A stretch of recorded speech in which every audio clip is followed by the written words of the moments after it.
Well, good evening to you folks, and welcome to the Wednesday where I get to sit back and not be in control, and that is an awesome thing because this is Wastrel Wednesday, and my co-host Kyle Schuant is going to be running some classic Traveler for us, and that's pretty awesome.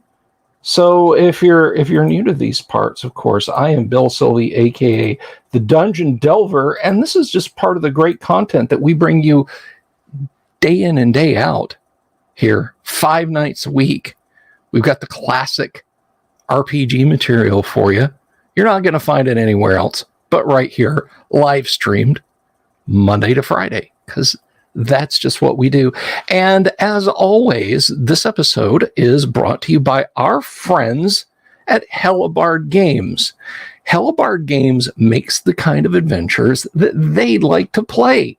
Whether it's for Castles and Crusades, 5th edition, or any OSR setting, old school rules are in play at the table.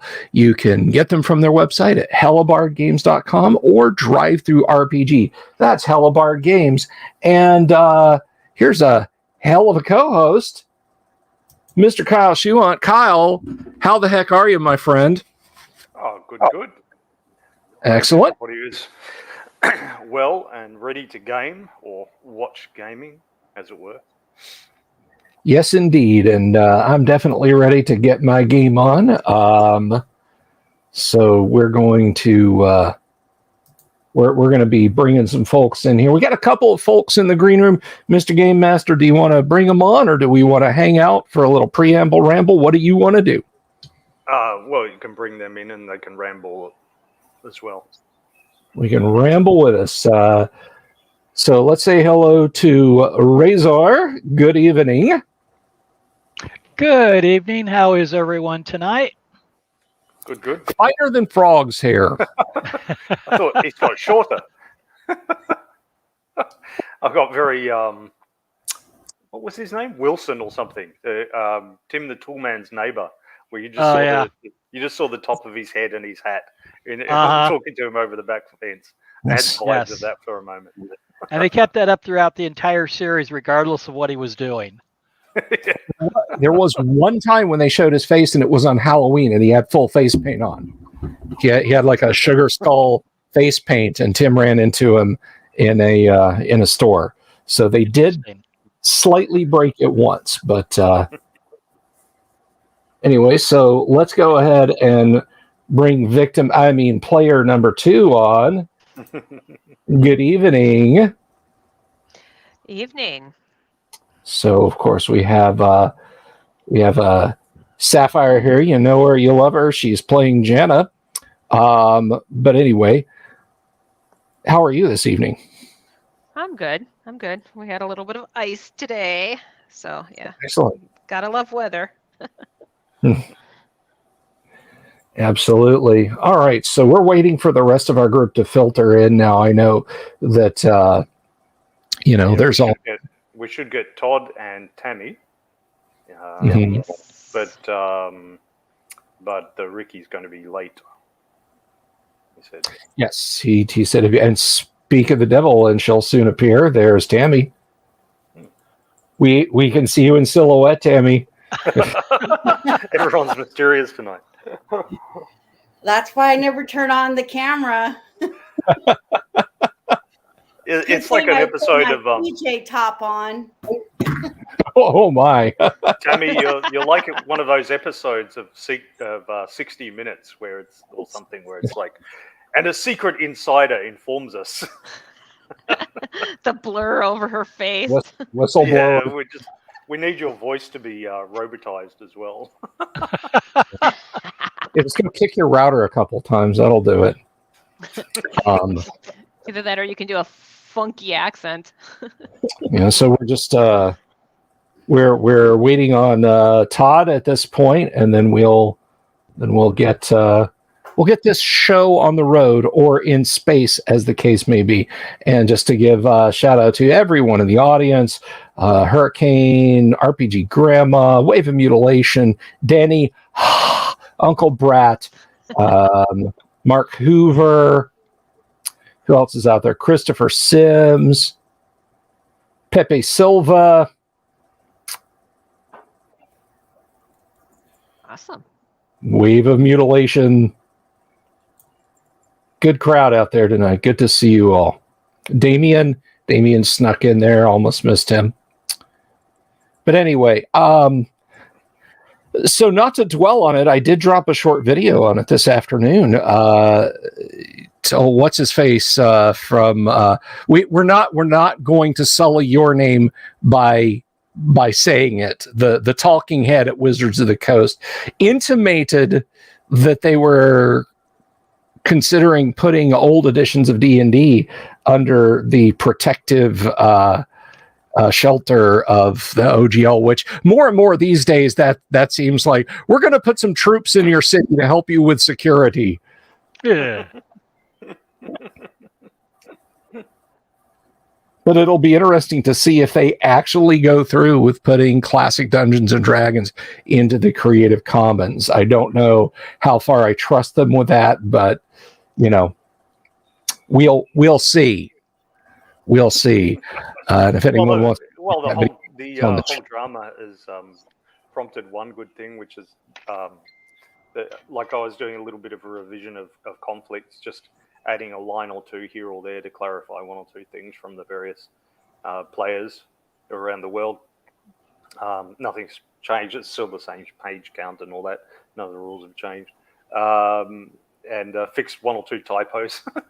I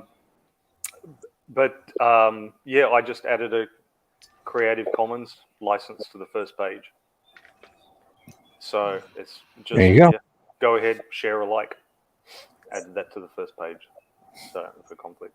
So I think that's the best way to do role-playing games. I mean, people are going to do their own versions and stuff anyway. They may as well publish them out there on their blogs or on Drive-Thru or wherever they want to stick it, and get more gaming material out there in print, preferably, because who reads all those PDFs that we've got? So, as I've said before, everyone's got a collection of PDFs on their hard drive, like they've got a collection of unpainted minis on their shelf. So I don't know what you're talking about. That's an obscene lie. Silence. Silence. Yeah, my minis aren't on the shelf; they're in a case. Oh, someone got fancy. My minis aren't painted. I just chose to paint them all gray or primer. Gray is a legitimate color. Place. Yeah, and the PDFs are the same. So you get it in print, and then you go ahead and do what you reckon with it. That's how I think it should be for role-playing games. I mean, let's face it, the first 10 years or so, that's basically how they were. They all freely copied from each other, and nobody really cared. And that, I mean, some of them were a bit naive. Like, it was a bit naive to think that the Tolkien estate wouldn't care about mentions of halflings and Balrogs and stuff. But a lot of it was just, well, I copied this thing from this game to make mine, so you're going to copy from mine. It was more like the jazz and the music scene. Who remembers? Only music aficionados will remember whether it was Hendrix or Bob Dylan that did All Along the Watchtower first. Bill, you've got some example of Led Zepp of some song that they did. That's Sure. like When the levee breaks, gallows pole. It's just insert Zepp song here. Yeah. So I think that's just as with music, so with role-playing games, so with so many other things. Just that it's a informal collaboration going on. The cover versions. I think that's great. Yeah. Let all the creativity get out there. I agree with you. Danny points out correctly, of course, it's Dylan, but everybody knows, everybody knows it as being a Hendrix song. I remember, now I'm not crazy about the guy just based on what I've heard, but John Fogerty was not like he was going to go out. He was at a music festival and he was backstage and somebody I want to say George Harrison asked him if he was gonna do some crowd pleasers, some CCR stuff, and he said no. I mean, I've just kind of put that behind me, and I'm going to go out there and I'm going to play stuff from center field and everything. And Harrison looked at him and said, "That's fine. It's a great album, but if you do that, everybody's going to think Ike and Tina wrote Rolling on the River." Proud Mary. And so that literally motivated him to go out there and start doing, he did an encore set for the first time in a long time of CCR stuff. And well, I wish somebody had said that to Bob Dylan, because I saw him with a friend live here in Melbourne in the late 80s. And we went there expecting all the classic stuff, the All Along the Watchtower and Tomorrow Is a Long Time and all that kind of stuff. And like he was in some sort of born again Christian mode where he played all this stuff and we didn't know what the hell it was, and it just wasn't very good. So we were hella disappointed. Yeah. So I wish somebody had that conversation with him. And like, fair enough, you want to show your new stuff, but it's got to, you got to have a mix. You got to have a mix of the great classics that everybody loves and knows from you as an artist, and some new stuff as well. Showcase that. Well, that goes back to something that one of the things that's held the remaining members of Led Zeppelin off of ever touring again. It's never been about the money. They've offered the three of them $200 million to go on tour. That was back like in the 2010, 2011, right around there. And it has just gone up. And Robert Plant's answer has been, look, nobody wants anything from us except to go out there and be a jukebox and just play classic Led Zeppelin. So we have nothing new to offer people. I mean, I get it. I can see it both ways. Yeah. I'm not sure what that's in relation to. So we must have used the word silly. Wave of Mutilation asks, the word silly used to mean lucky. Does this relate to Seelie and unseelie fairies? Not to my knowledge, Wave. There is a great website, if you're interested in that sort of thing, called Etymology Online. So etymology, for meaning the study of words and their meanings. And you can search whatever word you like. So that's the word. I just search for silly. And then for reference, we can do search for the word dungeon. A noun from about 1300, great tower of a castle. From Old French donjon, great tower of a castle, 12th century. From Gallo-Roman dominium, from late Latin dominium, blah, blah, blah. From domus, house, so called probably for its commanding position or strength. So they go the house. Sorry. So it's dungeon is part of a castle. Early 14th century donjon, inner tower, keep, or stronghold of a castle. Also underground prison cell in a donjon of a castle. Related to the word danger. Makes sense. And then dragon. Noun, dragoon, a fabulous animal common to the conceptions of many races and peoples.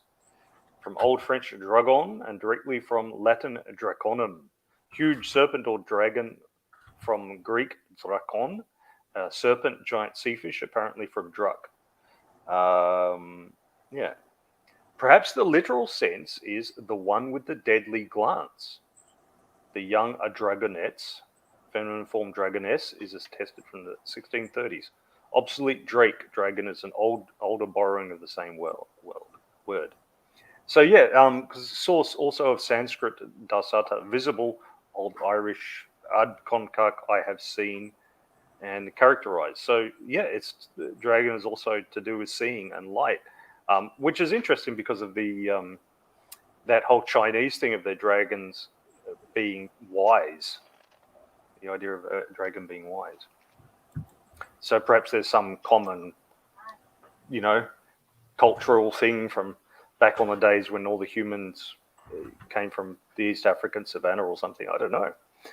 But yeah, so Etymology Online, great little website to look at if you're interested in the meanings of words and their origins, and it even sometimes tosses out some little ideas for you. There you go. See, now that's the one who asked. That's a little. Yeah. One of the commenters said he thought etymology was the study of bugs. That's entomology. That was me. I thought that. I know Okay. the study of bugs. There's a difference. I get it. Yes, there is. Okay. And then I said, I'm pretty sure entomology is a study of Entenmann's bakery products, which are delicious. Oh, they are. Love them. Unfortunately, they stopped carrying them at my local Smart and Final, so I can't get my cheese Danish.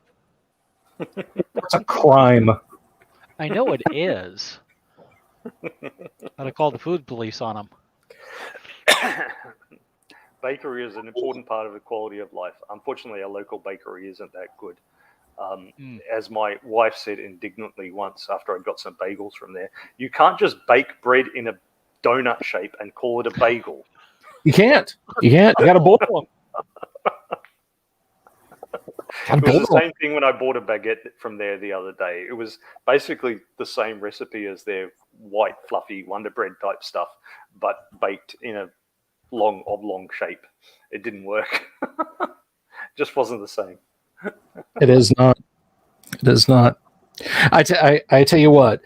There's nothing so de-elevating as a moment when your mom says you're going to have hot dogs and fries for dinner, and you come down and every hot dog's laying laying diagonally across a piece of white bread.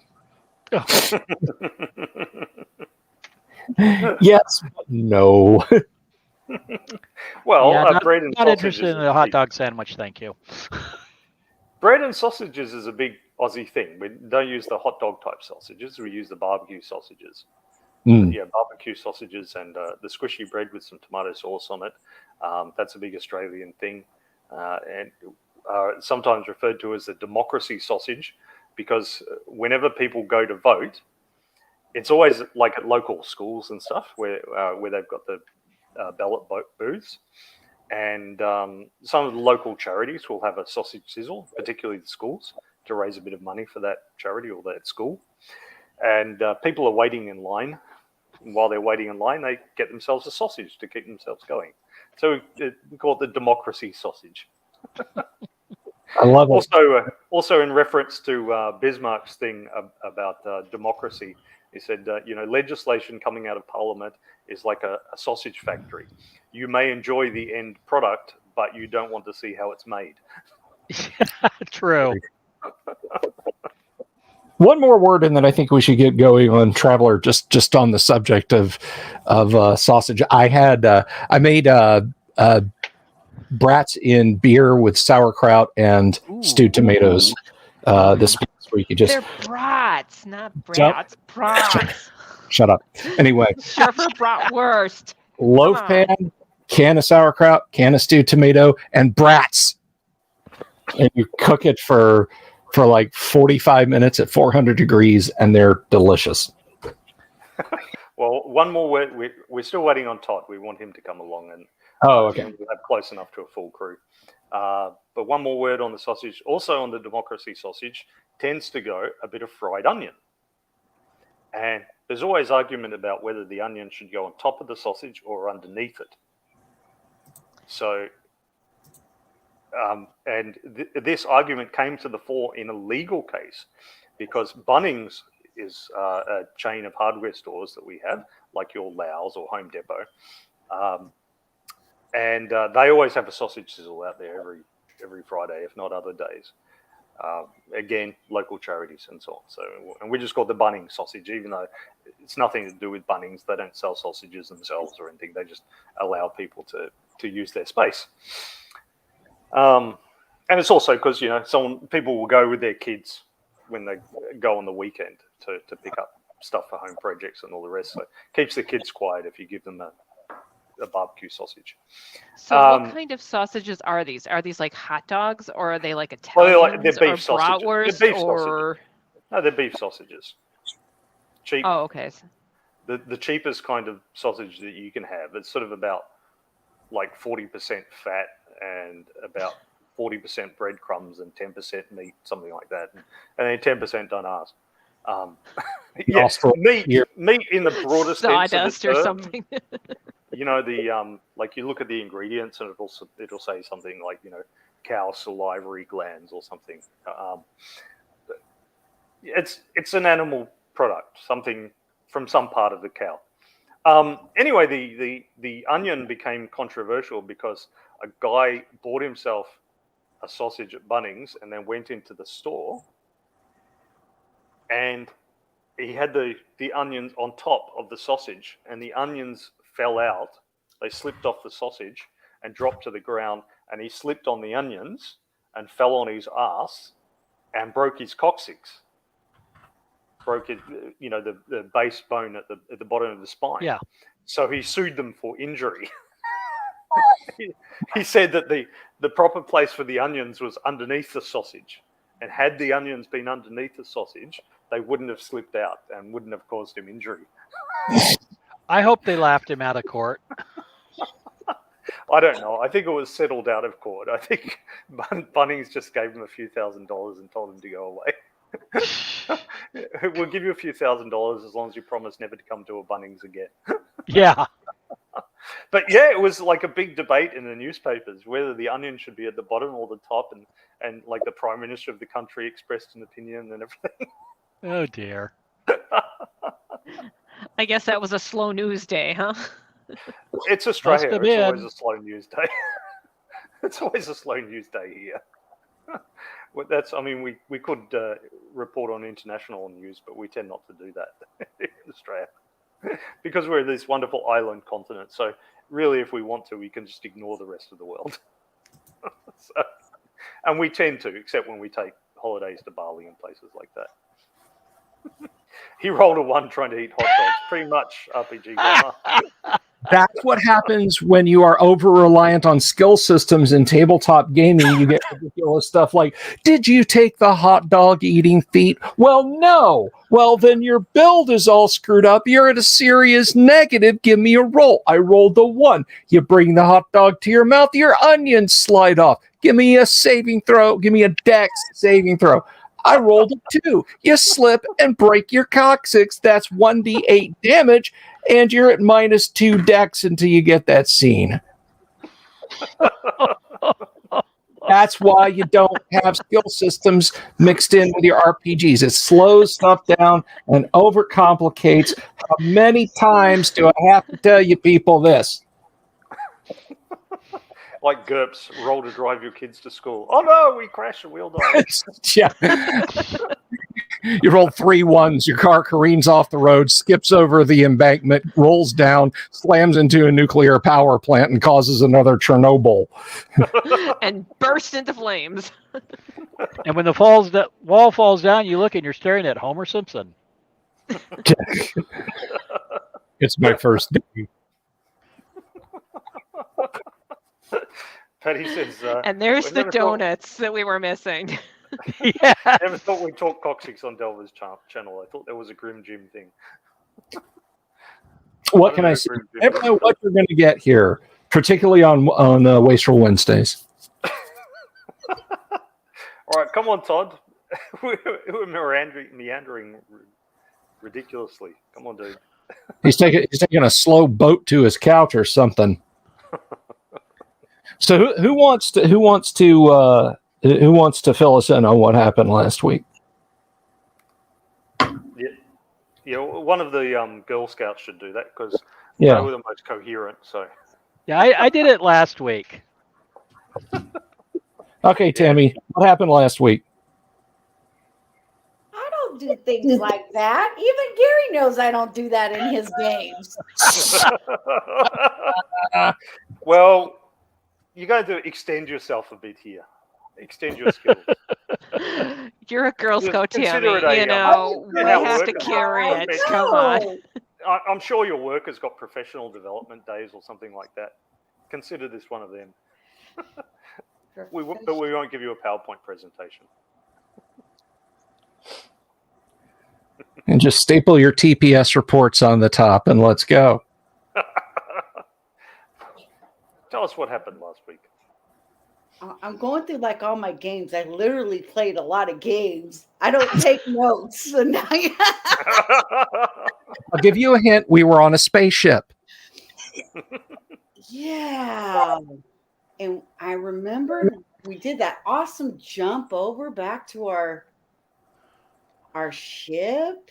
There you go. Yeah, that was that girl power. Yeah. See? Keep the narrative rolling. You guys know this is the first time I've actually ever done something like this. Well, there's a first time. Remember, most of the guys were unconscious. And stuff kept blowing up on the ship, and we had to do all kinds of stuff to fix it because the Girl Scouts are just that way. We probably got to keep doing that. Yeah, I know. We had to fix exploding stuff in the engineering, and then we had to spacewalk out, remember?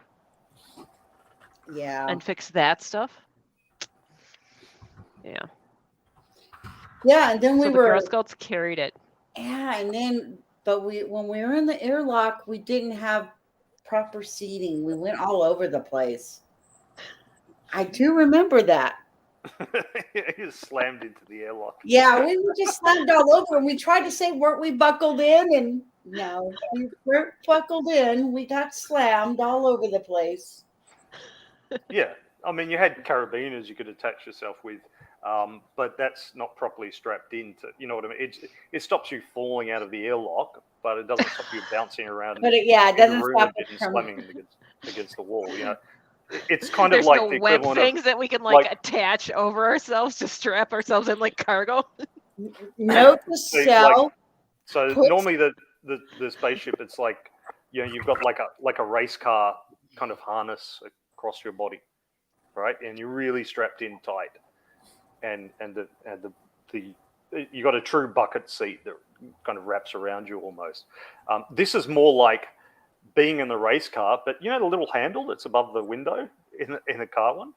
That's the one that I grip onto when my wife is driving. We call that the oh shit handle, by the way. Yes, basically you had the oh shit handle.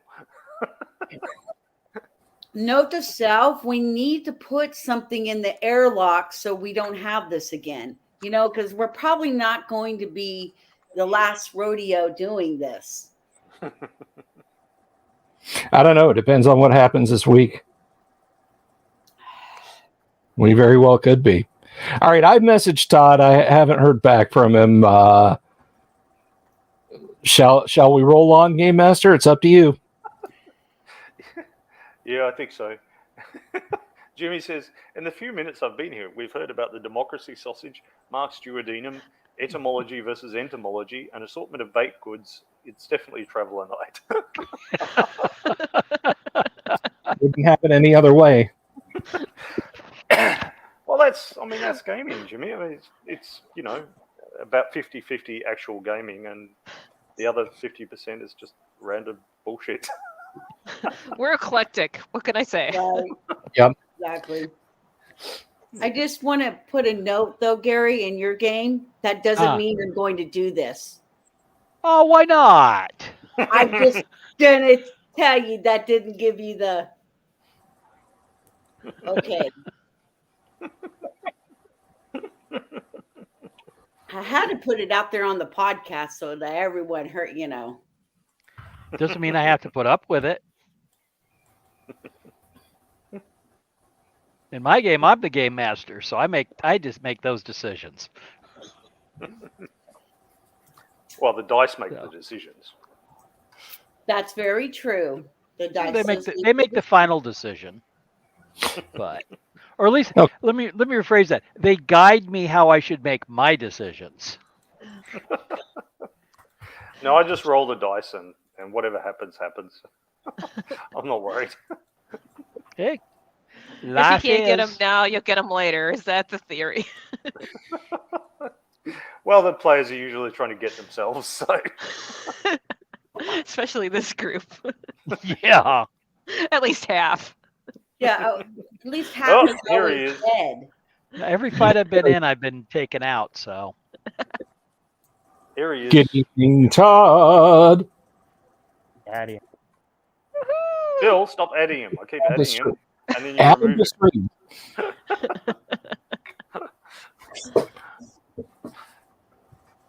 Hello, Baba. Speak, Todd. He needs to unmute himself. Can y'all hear me? Yep. Yes, we can.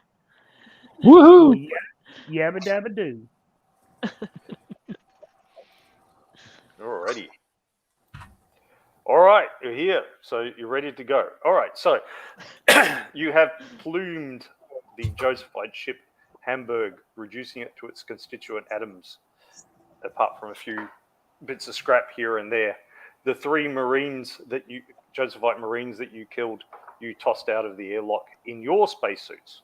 Yes, in your yes, ship we did. spacesuits. They'll still have their names on them in their uniform, but otherwise it's your ship spacesuits. And I believe we also tossed out the 3 AI suits as well. Everything that was related to AI, the weapons, everything. Yes, we did. It's gone. Yep. It's gone.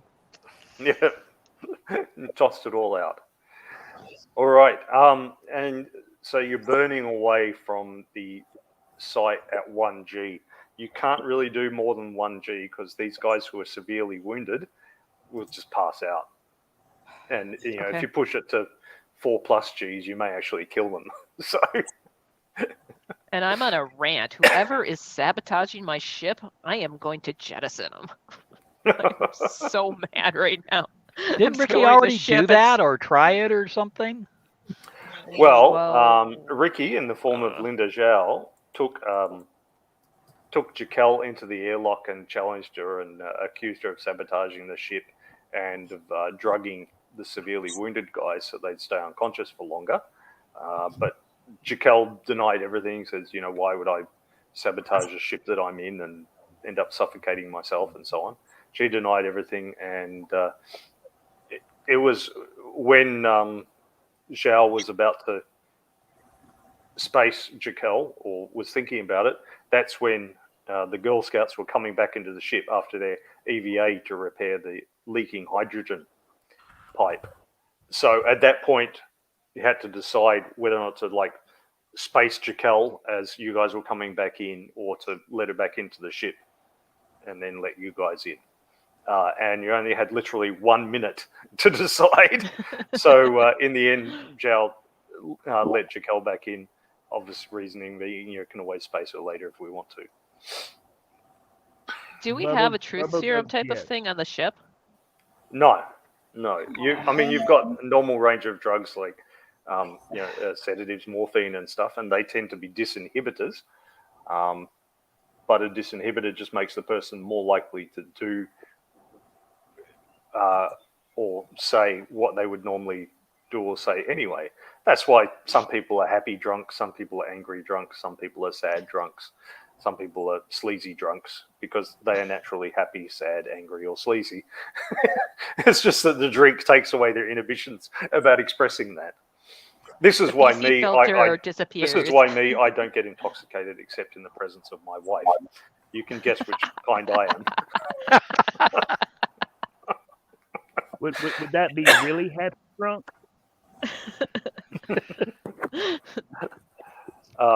So yeah, just generally like knocking someone with drugs will disinhibit them, but I mean, they might depends on the person's nature.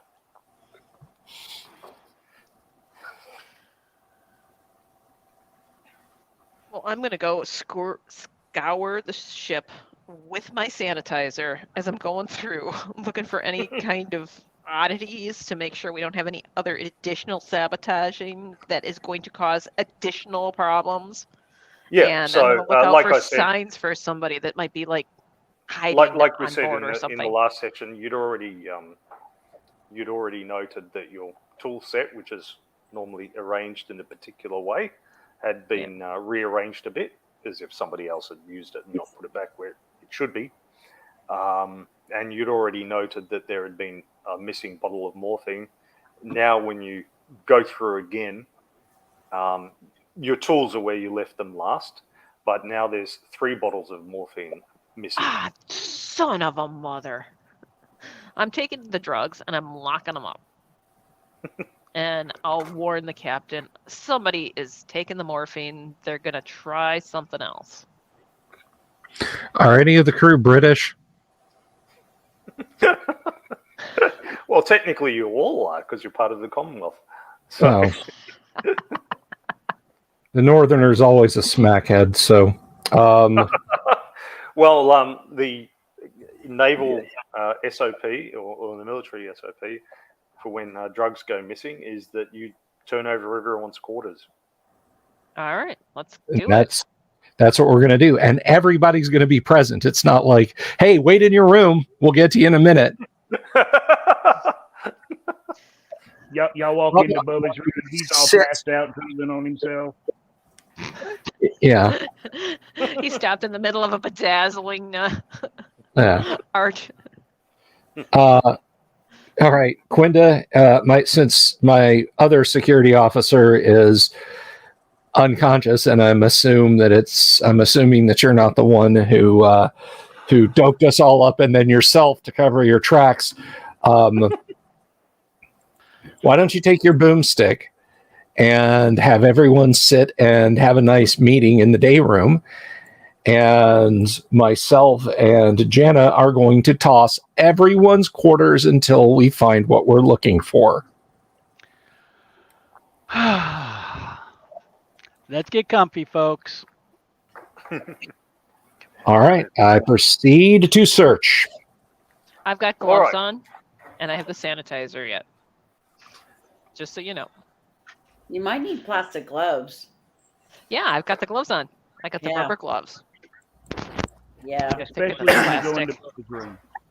Do not go into Bubba's room with the black light. Repeat, do not go into Bubba's room with the black light. It'll look like a Jason Pollock thing. Oh my god. All right.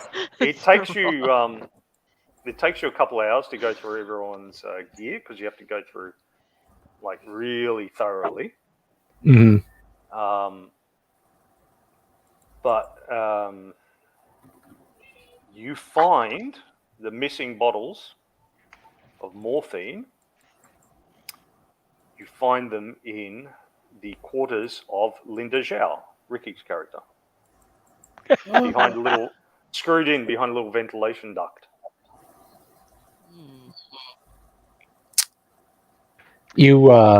Somebody's setting him up.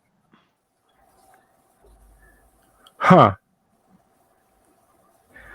That's kind of interesting. I'll take these bottles and I'm going to lock them up with the rest. Lock those up.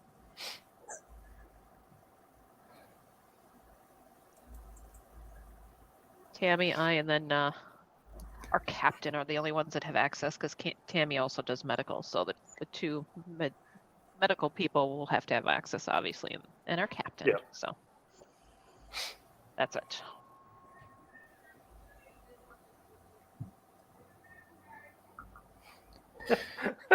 RPG Grandma says, look for that legalize it stickers. You don't want to legalize that. Don't legalize that. No, please. All right. I am going to.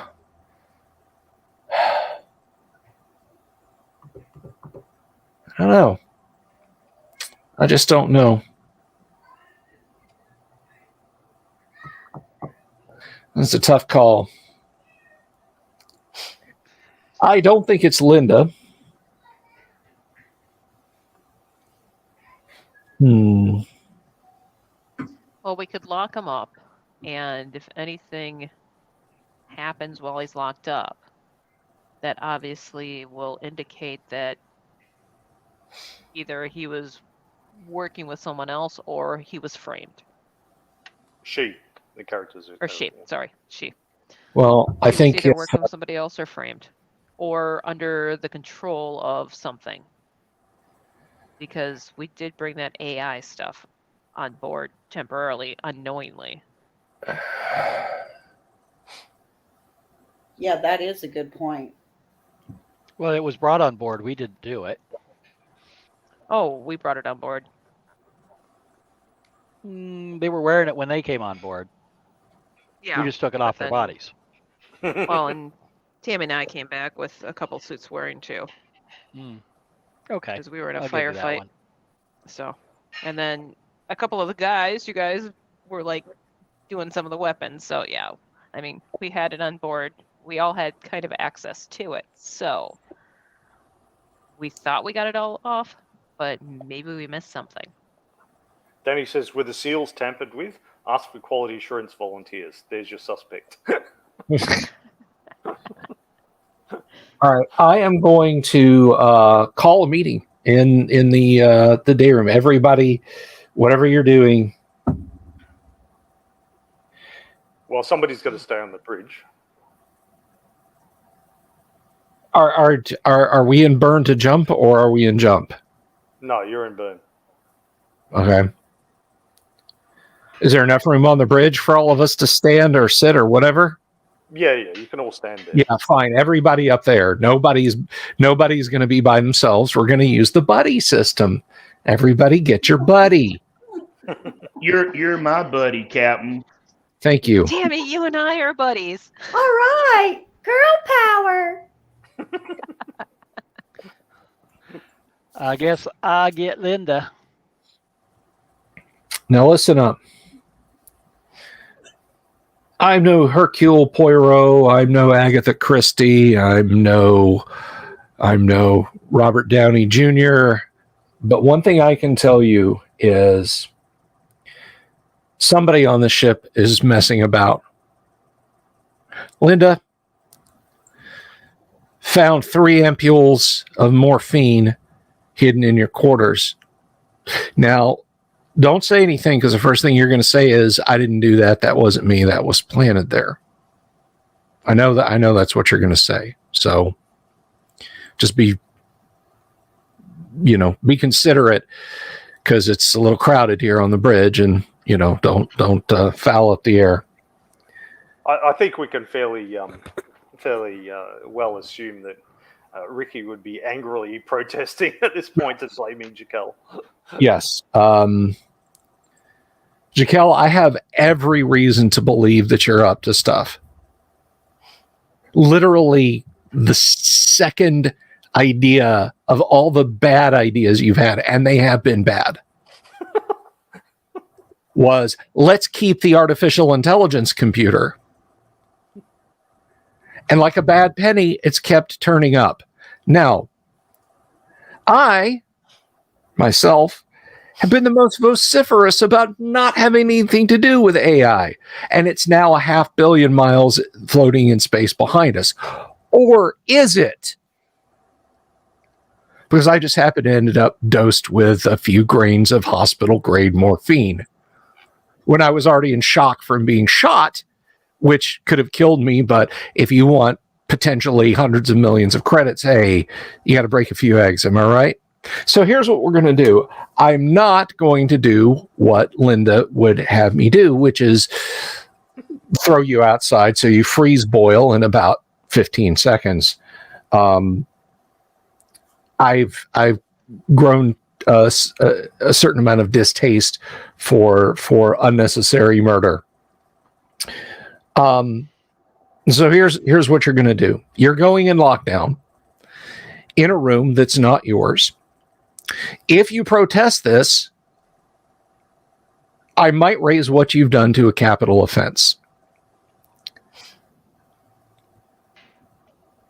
But I just need you to understand, the next time we make planetfall, I don't care what planet it is. An ice moon, an asteroid just big enough to host a fuel station. I don't care if it's Kukin's pleasure pit. You are done. You're off my ship. You're off my ship with what you came onto my ship with, which are the clothes on your back. Now, if the next words out of your mouth aren't, okay, put me in a room somewhere, it's going to get really unpleasant on this bridge. She just looks at you. She doesn't say a word. She just looks at you. Bubba, would you take her to a storage closet, please? That can be arranged. Thank you. I'll throw a blanket in there. And I ain't even going to give her a bedazzled blanket neither. It's going to be one of them plain, ugly blankets. I would hope not. To the rest of my crew. All right. We may have gotten lucky. We may have gotten exceptionally lucky. We could be a couple of jumps away, many jumps away, before the Coast Guard, before local patrols figure out that that's not our remains drifting around there. Right now, I just want a drink of clean water with some ice in it. And I just need a few minutes to sit and think. Does anybody else have anything weird, like you're smuggling an atomic bomb, you're guilty of human trafficking, you've released a bioagent on a planet, so anything like that you'd like to discuss right now, just let me know. I have gas. I was going to say I've got gas as well. If you smell it, it was probably me. Fair enough. At least you're being honest about it. I'm spraying his way. Let's Damn it. let's bring up the star chart. We're jumping to Asimov, are we not? Negative. It was Clark we were heading to. Clark. You can change that if you wish. We're currently at Gibson. No, we're going to Clark. We're going to Clark.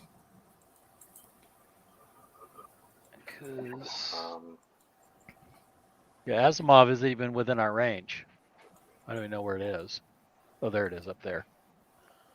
Yeah, we're like 1, 2, 3, 4. We're 5 parsecs away from it.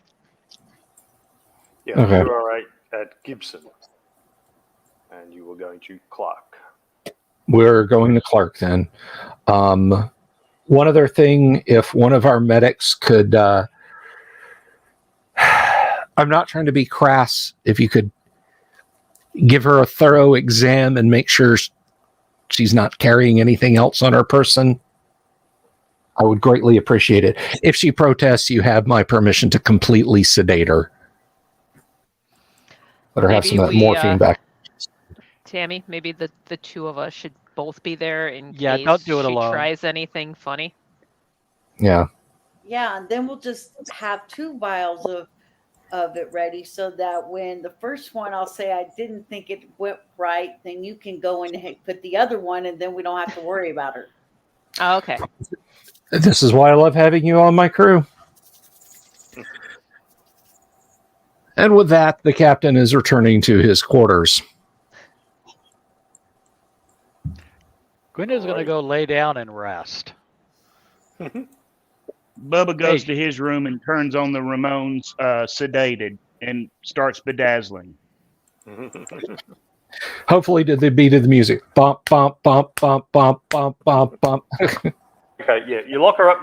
don't find anything strange on her. Like, she's got a hairpin in her pocket, and a hairpin, and I don't know, her personal ID or something like that.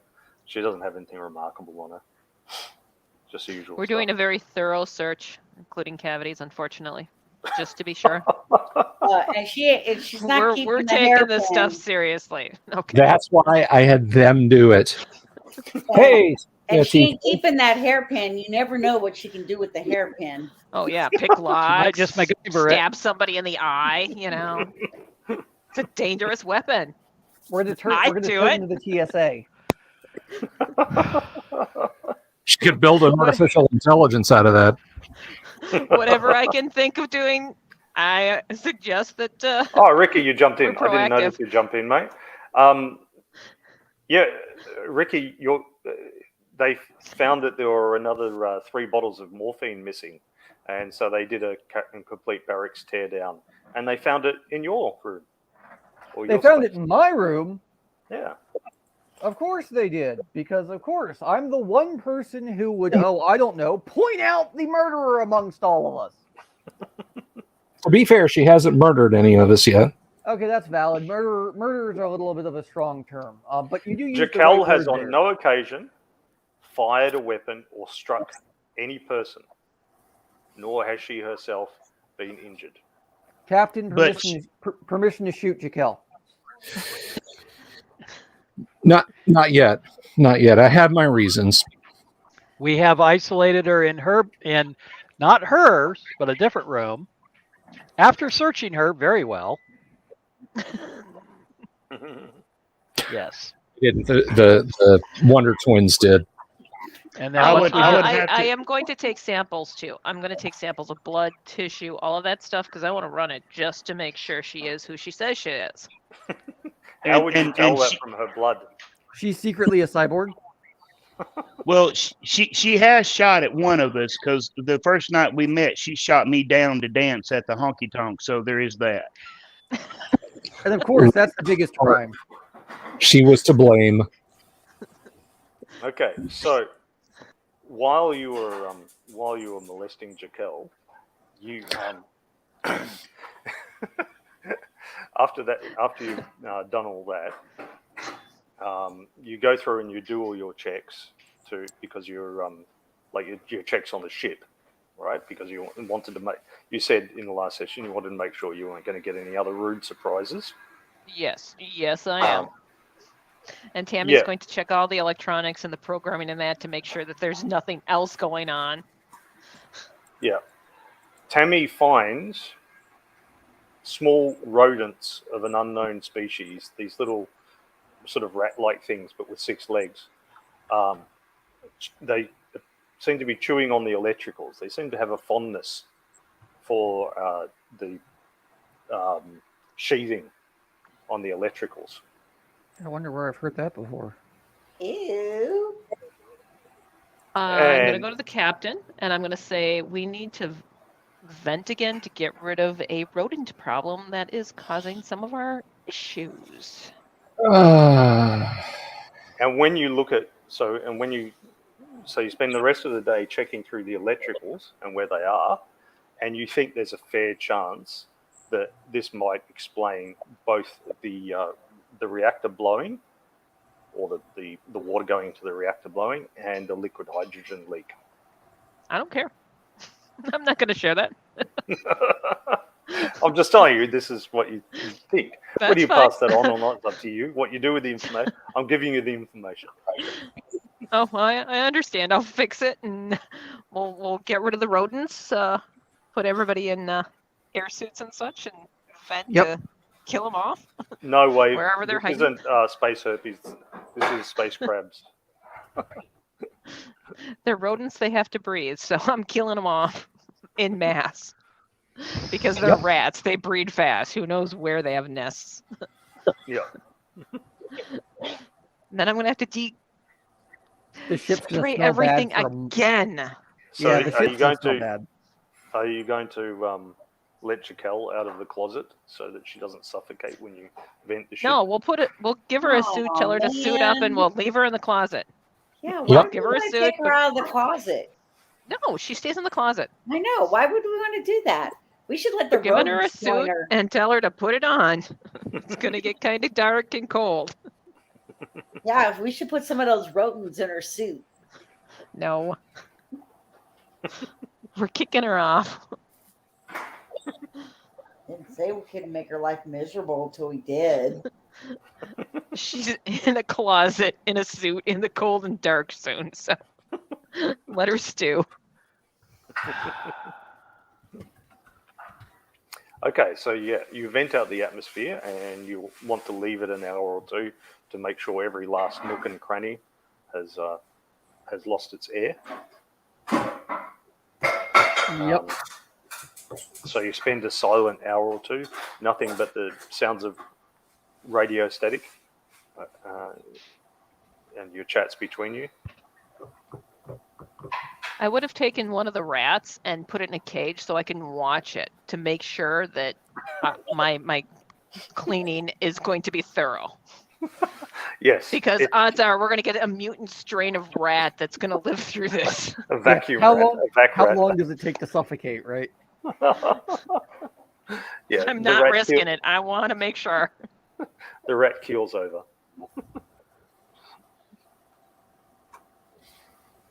This is what you've created, DM. Are you proud? Are you You've proud? created it, not me. You're Hey, the I'm ones who do thorough if cruelty to nothing animals else. and homicides and all the rest. Don't be too proud of the technological hilarity you have created. The power of your jokes are no match for the power of Classic Traveler.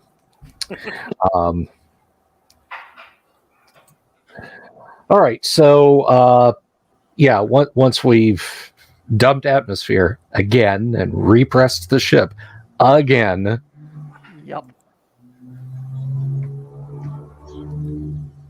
I'm that going at least- to I'm go gonna through the ship just to make sure.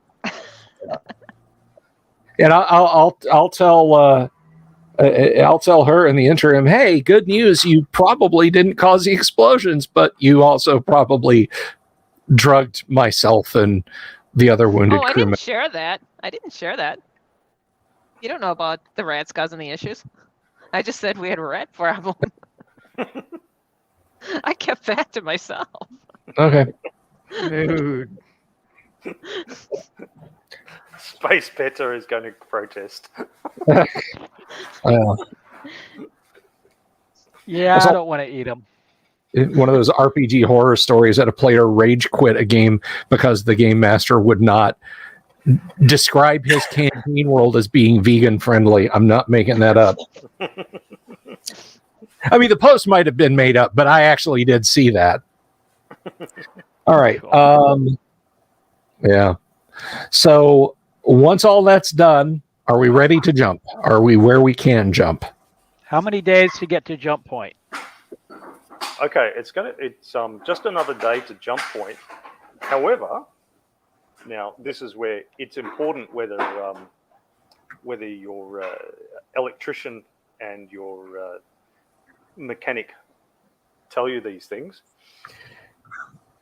With all the electricals being randomly chewed on, you might want to do a more thorough check before jumping. Oh, yeah. Yeah, we are. Because it could have some unpleasant effects. It might be completely fine, or it might, you don't know. We don't need any shorts in the jump governor going No. down. This is why, it is wise to tell the captain. You don't have to. Yeah, but- I tell him about the rats, and that's why we vented. But Did the rats chew on any wires? they did. Fix it. That's what I'd like to do thoroughly. Good. It's See that just you gonna take do. a little time. Yep.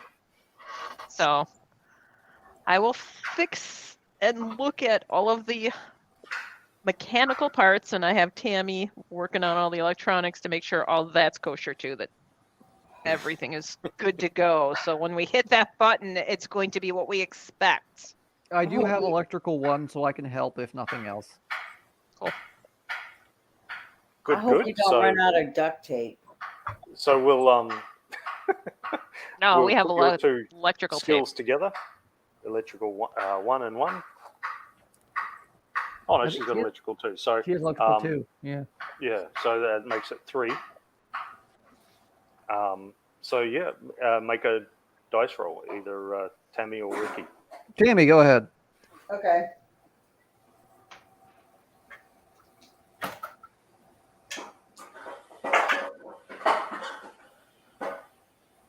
I rolled a 7. 7. Okay, is that what you had +3? That becomes 10. So that's all good. So you'll find all the relevant wires. Now, as a matter of how long it takes, roll a 1d6.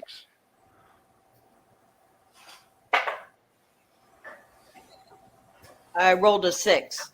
6. Okay, and you would succeeded by 2 because you need 8+ normally in Traveller to succeed. You'd succeed by 2, so we subtract that. So it's going to take you 6 minus 2, 4 days to clear it all thoroughly. And be confident of a safe jump.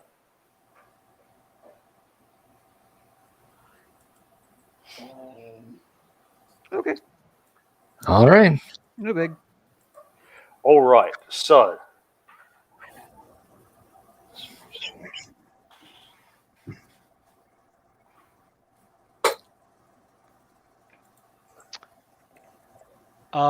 Quick question.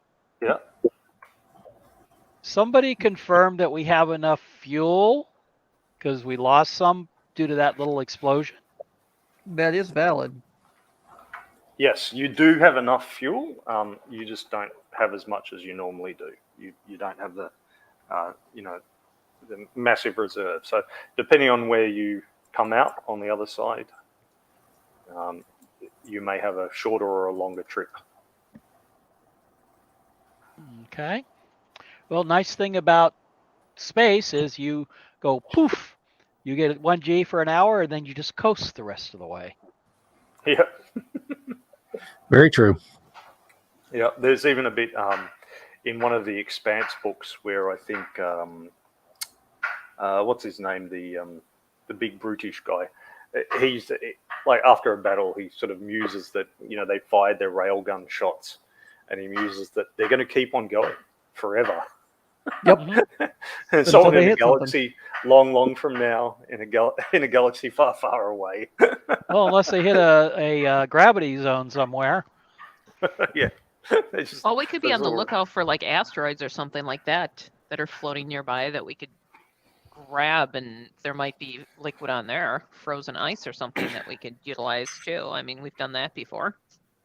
Yeah, like I said, you hadn't had a big leak. It wasn't equivalent to the kind of leak that you get while in combat. It's just it's damage that has to be fixed in order to, safely burn away or do jumps and that sort of thing. It's going to take you a few days to fix it. Now, during this time, you've been getting radio messages because remember when you were near the Hamburg, you send out distress call. Yep. Mayday, mayday, we're under attack and so on. And a couple of hours after you had plumed the Hamburg, you got a message back saying, we're on our way to help you. and then you did the burn away from the place. So after you've been under burn for about a day, you start to hear radio chatter. There's obviously a couple, they're not directing it at you. So there's two kinds of comms. There's the laser comms, which can be directed straight at you, but they don't have a huge range, can't go across whole solar systems. They're more for close by. And then there's radio comms, which just broadcast out everywhere. And most ships just use plain old radio comms. Just the military types will have the laser comms. So in the general radio comms, you hear a bit of chatter. They've obviously found the wreckage, if we can generously call it that, the fragments of the Hamburg, and the bodies, and they're wondering what has happened. It's civilian ships that have found this. There's no military ones or This ship doesn't have system. Sorry, this system does not have system defense boats. Not with a Type E starport, it doesn't. So yeah, they're obviously wondering what's happened. They know the names of your two ships, the Hamburg and the Eminent Domain, and you get the occasional call coming in your direction. Unknown ship going on such and such heading. Identify yourself. Where what are you going? Are you the one that called for Mayday, or are you the other one, and so on. I suggest we observe radio silence. Oh, yeah. I'd assumed that you were doing that. Tip my hat and slowly ride away. Now, you can't actually see those ships and what's going on. You could see them by looking through your scopes, but you can't see them looking back because, like I said, it's the equivalent of a 20 kiloton nuclear weapon going off behind you all the time. So you're blind on the way back, blind to anything behind you. This was a problem when the Hamburg fired its missiles at you in your previous encounter with them. So that's why combat ships going through space where there's a lot of others around will do the old crazy Ivan, like the submarines. Stop and turn around, see if there's anything behind them, following. Okie dokie. Danny, they were in a subsector that I rolled up randomly.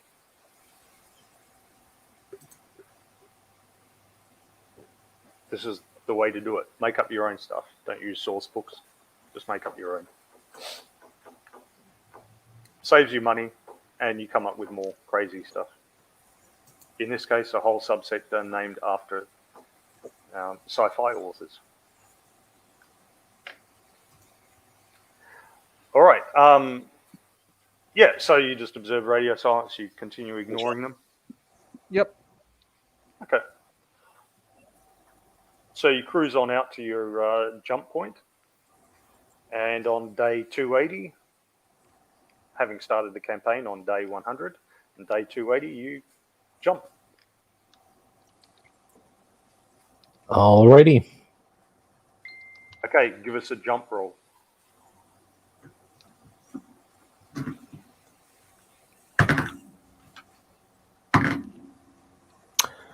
Total of 6. 6? Yep, that's all right. Okay.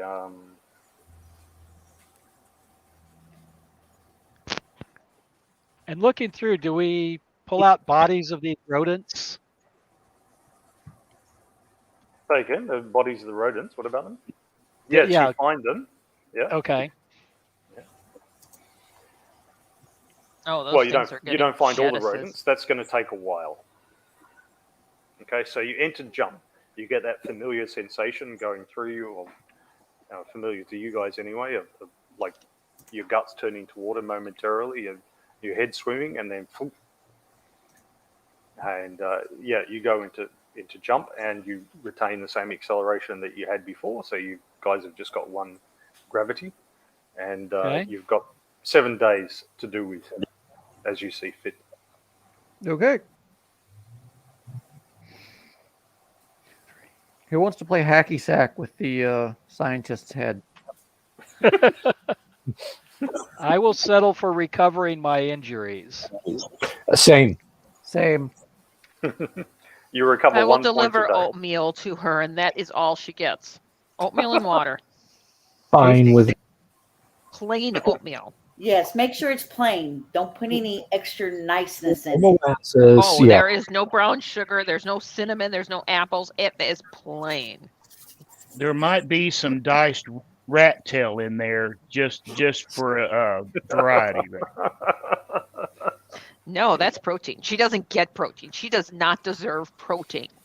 Then You know, don't give her It a, is You plain could oatmeal with accidentally cold. put salt in it. You thought it was sugar. Yeah, a full teaspoon of salt. After a day or two, your ship starts to stink. no shit. Start looking for more of these rats. Yep.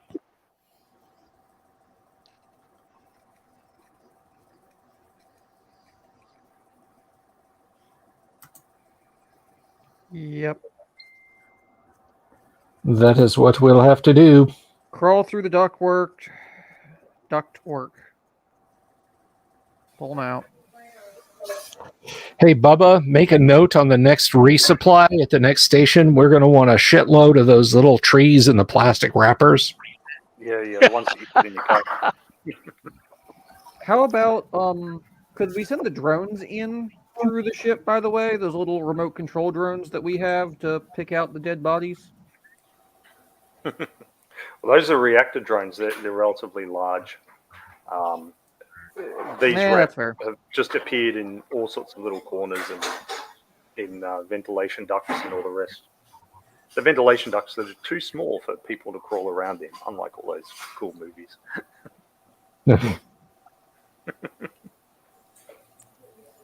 One of the guys that comes from my gym works with high voltage air conditioning, and he can't watch Die Hard. He gets very upset that they're crawling through the ventilation ducts. I recommend we get a ferret next stop. Captain, I got a question. Okay. Now, what do you want this shitload of fancy smell good trees to smell like? Are we looking for pine? Are we looking for just pine? New car smell? No, just pine. Leather. I'll settle for new car smell. Wouldn't that be new ship smell in our case? Bubble, but, you know, they got them now where they smell like Yankee candles. No! I want leather smell. 3 simple words, Bubba. Just get pine. Just get pine. Now, Thank you. Pine. P-I or P-Y? I'll figure it out, Captain. Well, go through as best we can, see if we can isolate where these things are and pull out as many bodies as possible. Yeah. So you spend very unpleasant week doing repairs and pulling out rat bodies and stuff and cleaning the place up generally. And every day, Jaquel, when you come and feed her, Jaquel says, "You know, it would go much more quickly if you let me out so I could help." Sure it would. I don't say a thing. I take the empty dish and I give her the fresh one. That's it. And they're plastic spoons and a plastic bowl. It's styrofoam. It's styrofoam even. Bubba walks by with duct tape and says, "Hang on, I got to test this for quality assurance," and puts the duct tape over the doctor's mouth, and then with Lucille cuts a little bit of a hole so she can shove a plastic spoon through.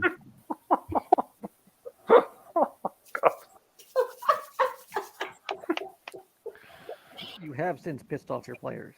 Why can't we just space her? I stand outside the door, wait for him to finish, and then when he gets out, I just relock it. I'm like, come on. You shouldn't encourage her. Okay, just let's go. So, Captain, why can't we space her? I would object to cold-blooded murder myself. This is not better than cold-blooded murder. Well, we're a few days out from Planetfall, and we won't have to deal with her again after that. So, your pilot Benjo asks, "What's happening? Why have we got a crew member locked up in the closet?" Banjo was on the bridge when I had that discussion. Yeah, I still don't understand it. I mean, the drugs were found in Linda's room, and yet Jaquel is the one who's locked up in the closet. I don't understand what's going on here. Linda had no opportunity to use the drugs that were originally used to keep some of us asleep longer than possible.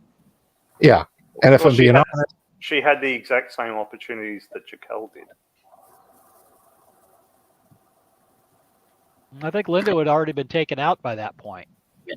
No. She had the exact same opportunities that Jaquel did.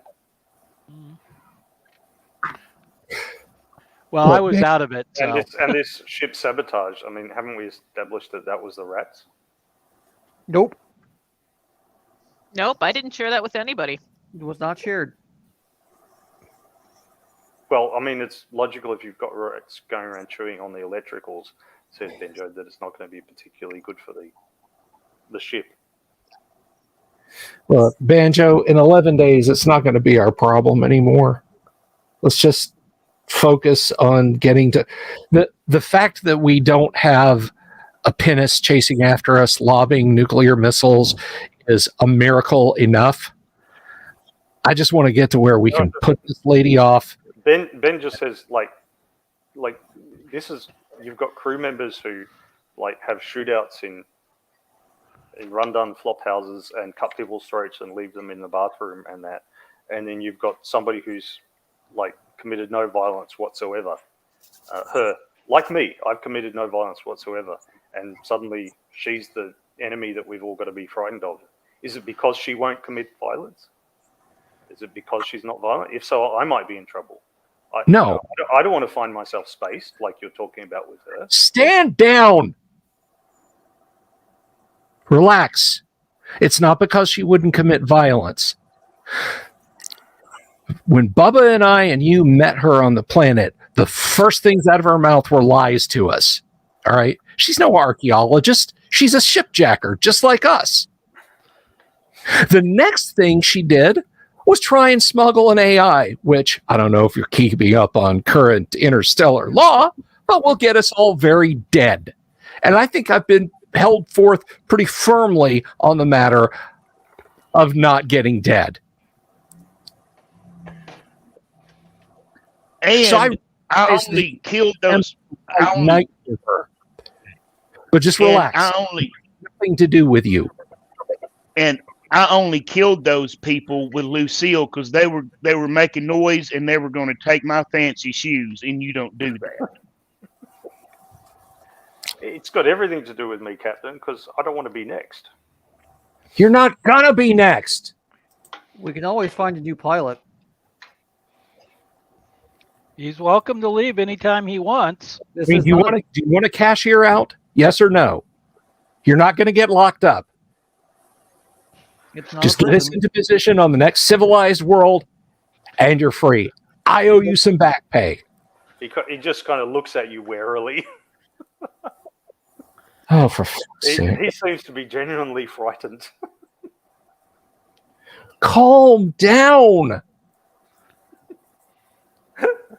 He's seen you guys cut people's throats in a bathtub. So He's never seen me do it. I was unconscious from gunshot wounds.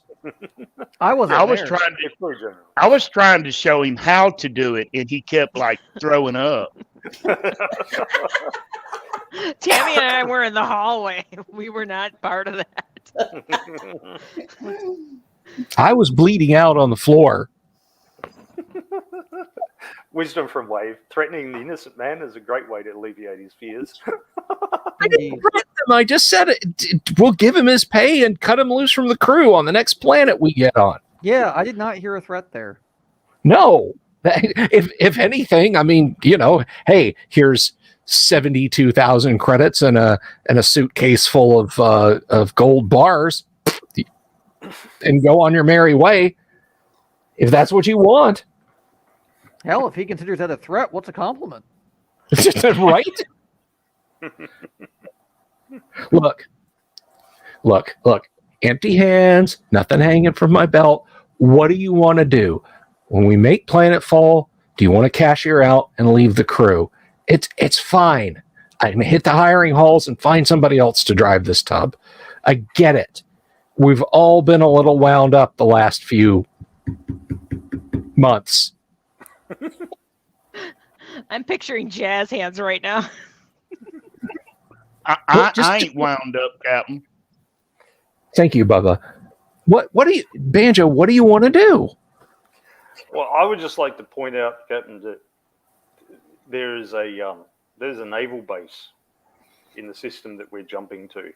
So there's probably going to be a federal marshal's office as well.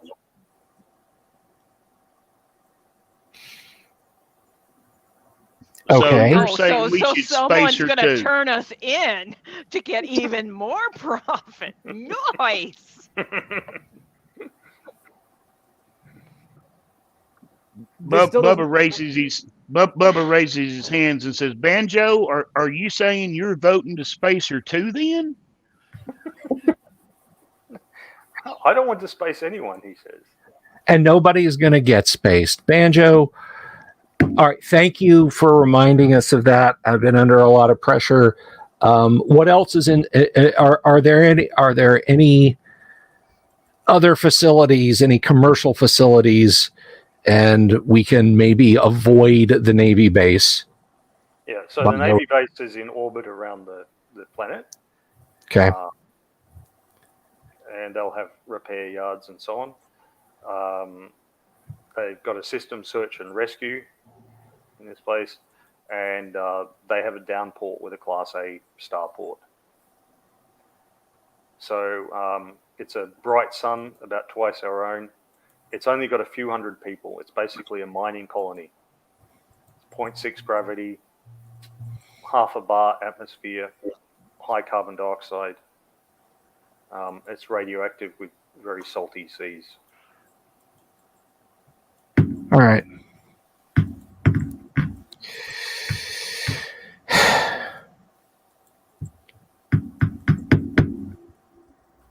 All right. Thanks for the heads up, Banjo. Again, I mean, and there's a gas giant in the system.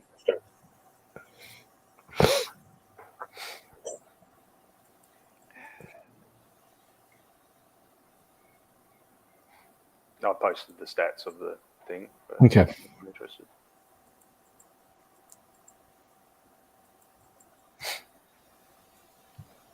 Well, no matter what we do, we always seem to be fucked.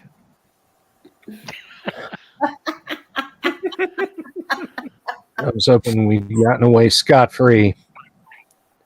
That doesn't happen. Well, remember that the law enforcement's the same as everyone else. It only travels as far, like a week jump at a time.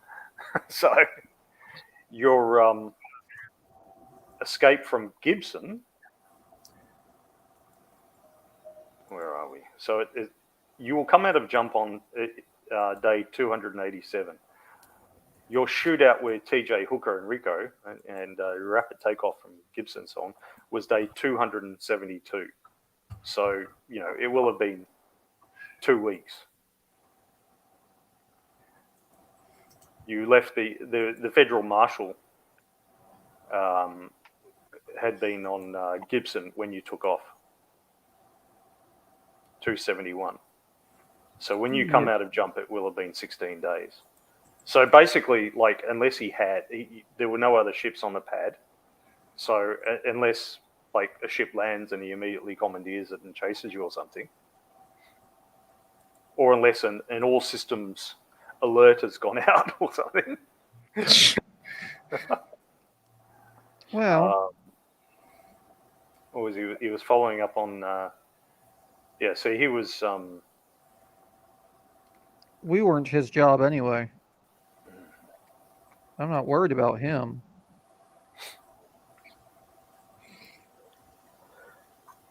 All right, well, let's blasted the Haldeman troops on Liber on day 181.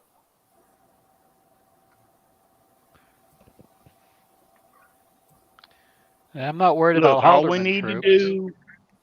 No. All we need to do is find the local honky tonk. I'll make us all some special fancy dancing shoes. We'll cut a rug, drink a little bit, cut another rug, and then go, because we need to blow off some steam. I have a question, Bubba. What did the rug ever do to you? Well, if you must know, there is a story behind that.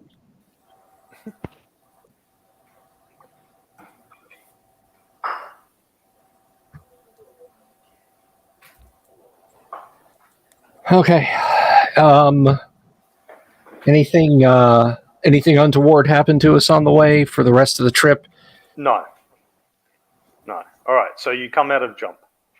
We don't fly right through a star or bounce too close to a supernova? And you come out of jump in your Clark system. You're at about the orbit level of the gas giant, though you're not at the gas giant, but you're at about the same orbit level. And there's a smaller gas giant that Clark itself orbits. Okie dokie. So yeah, you got 4 orbits, or there's a rock, then a large gas giant, and then Clark going around a gas giant, and then further out there's a rock. Yeah, So just a you little could mining say- colony. We have So you could say we're between a rock and a gas place. That's right. That's right. He could, but he has respect for us, and he didn't. That's all right. I got you back. I said it. Hey, thank you, Todd. All right. So there's a naval base in orbit around this little moon of the gas giant.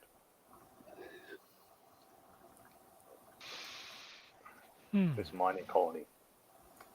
LV426. No.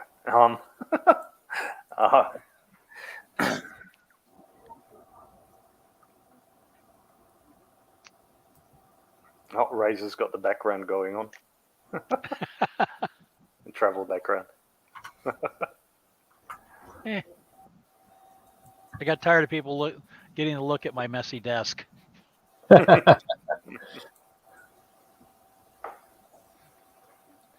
Alrighty. Yeah, so you just need to fly into Clark and or the naval upport. It's a mixed naval and commercial. Working together. Let's see here. We've got.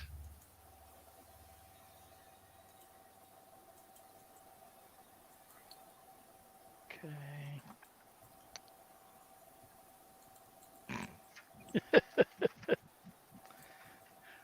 Well, do we want to do repairs and flush the ship, or just kind of grab what we need and get the flock out of here? Yeah, let's the latter definitely. I don't want to hang around here. Before we offload, let's hire a new pilot and then Not get out. Not here. Not here? Okay. Nope. Well, we have to decide where to go, either Bryn or Chandler. And Chandler. Well, we wait. have- No, I guess. Look do at we have what's stats on either of them?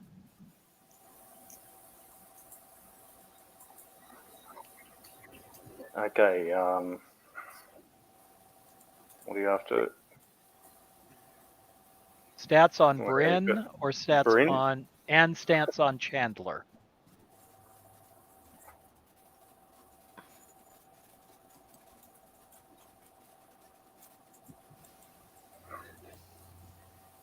Bryn?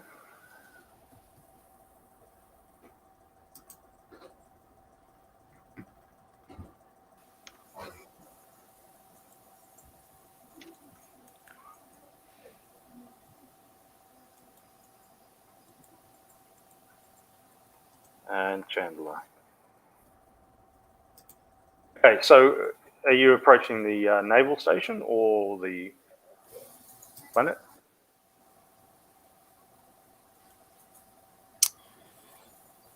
Or planetoid, if you prefer.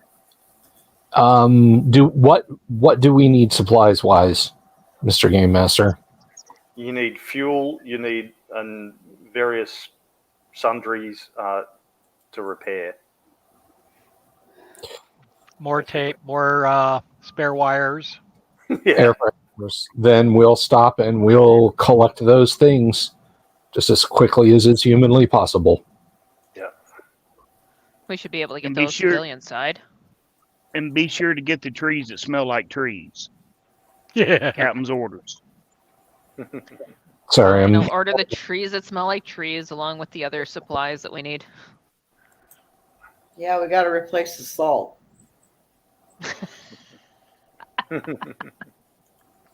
I think we can get the salt off the crew.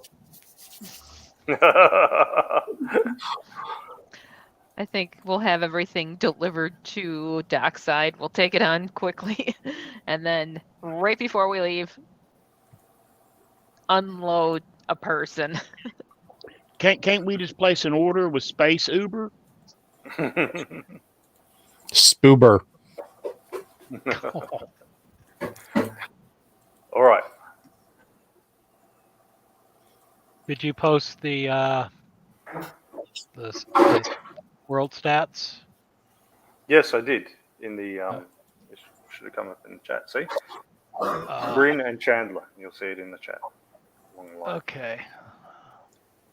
Why am I not seeing it? There. No. Bryn is E3 51240-6. Hang on a sec, please. Let me.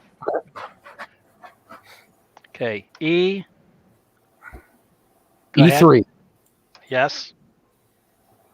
5124 Mm-hmm. 0-6. Okay.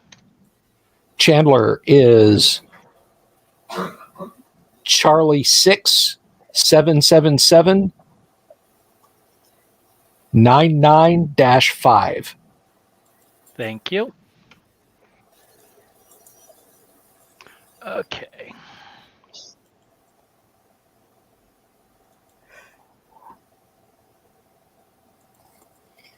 Tree 5240-6.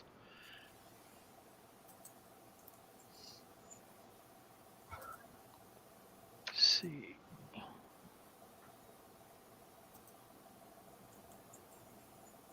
Okay, got those. I'm up to here. The place still smells of rats and rat excretions. And dead. Yeah. It's going to take a while to get that out of your ship. I'm still working on it, and then I'm putting up the trees every few feet. I ordered enough to cover as much as I could in passages. So you approach from some distance from the naval station. It sends out a message saying, "Identify yourselves." They are the HMS Arthur.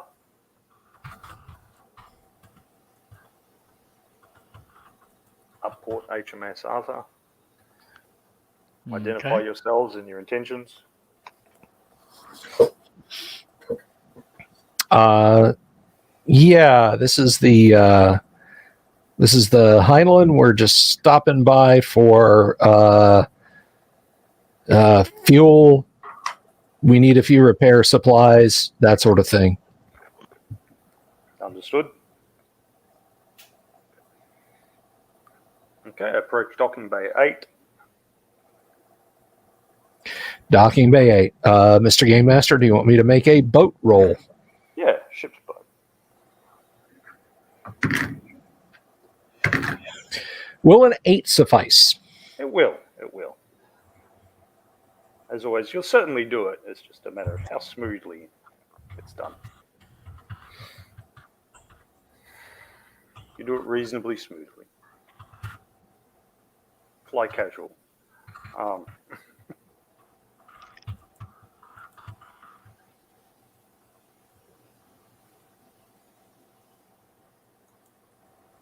Shouldn't they have to pass a credit check or something, says Sausage Toes.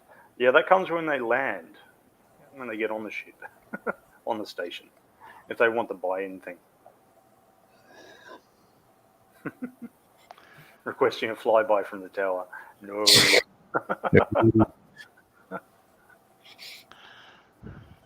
Negative Ghost Rider, the pattern is full.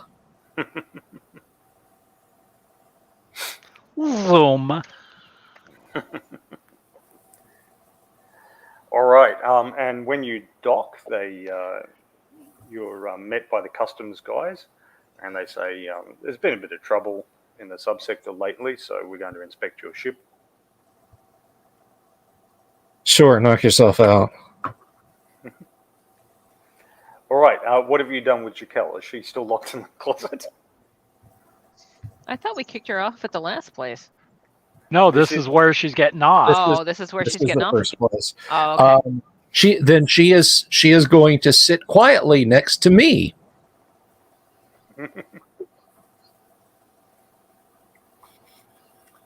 All right. As the customs officials approach you, she's sitting next to you. She stands up and says, "I'm getting off here." Yes, that's right. And Benjo appears and with his duffel bag and says, "Me too." Bye, Felicia. Well, Banjo, don't leave yet, please. I'm going to draw him a credit chit for his share of, the various profits we've had, and also hand over some cash as well. There's the rest of your contract. I wish you the best of luck, Miss Jaquel. Good luck in your future endeavors. He just sort of gives you a little nod, and he walks away with Jaquel. They go into the station. She still has the duct tape on her mouth. Steady. I hope not. Right, By the way, how many days did it take us to get to the station after arrival, please? 2 days. 2, thank you. I'm still recovering. Yep. So, you all will have had time to recover 16 points. Yeah, I'm good to go. I think. Let me see. I'm Got still down 4 points. Tammy and I should be all good because we just got a little bit of bumping. Yeah. Not quite. So I got my endurance back. All of that. Dexterity is at 5 and strength is at 8. Okay, so now you need a pilot and an engineer. Mm-hmm. Because Jaquel is acting as your engineer. And Benjo is your pilot. Okay. Good. I just want to take a quick look at the local space mart. Yep. Do they have any spacesuits that have like cloth level armor available? Yes. Skipper, I would suggest if we can, we try to get some of those because the ones we have are not that good. Sounds good. Go ahead and put it on the supply chit for the ship. Okay. Take it out of petty cash.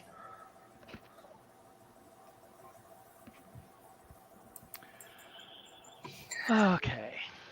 I'm going to go to the Union Hall, Kyle, and hit up and look up the hiring boards and see who I can get. Okay. This is a bit out of the way, but it is a Class A starport. So we'll give you a +3 to your check. Get 8 plus for a pilot. All right. Higher the roll, the better they are. And more expensive, but how about a 12? Awesome. Han Solo here. The old man tells me you're looking for a pilot.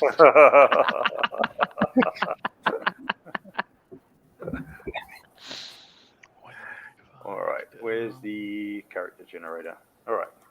Do the random character generator, and I'll just keep generating one until I want Navy. Keep generating one until I get a pilot. I'm going to replace all the supplies we used for the medical and all that type of thing too. Yep. And make sure everybody has one of those new vac suits. Yep. Get a couple extra in case something happens to one of the other ones. Okay. Bubba restocks his bedazzle supplies. And gets a bunch of trees that smell like trees. Thank you.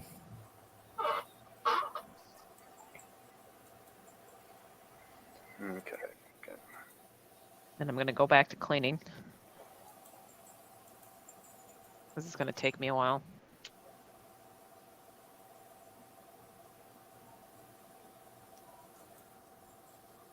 Let's see.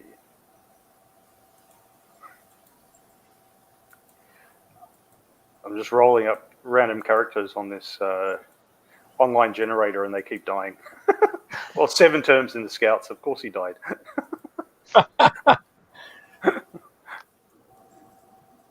Merchant 4th Officer Logan Tanaka, 1 term.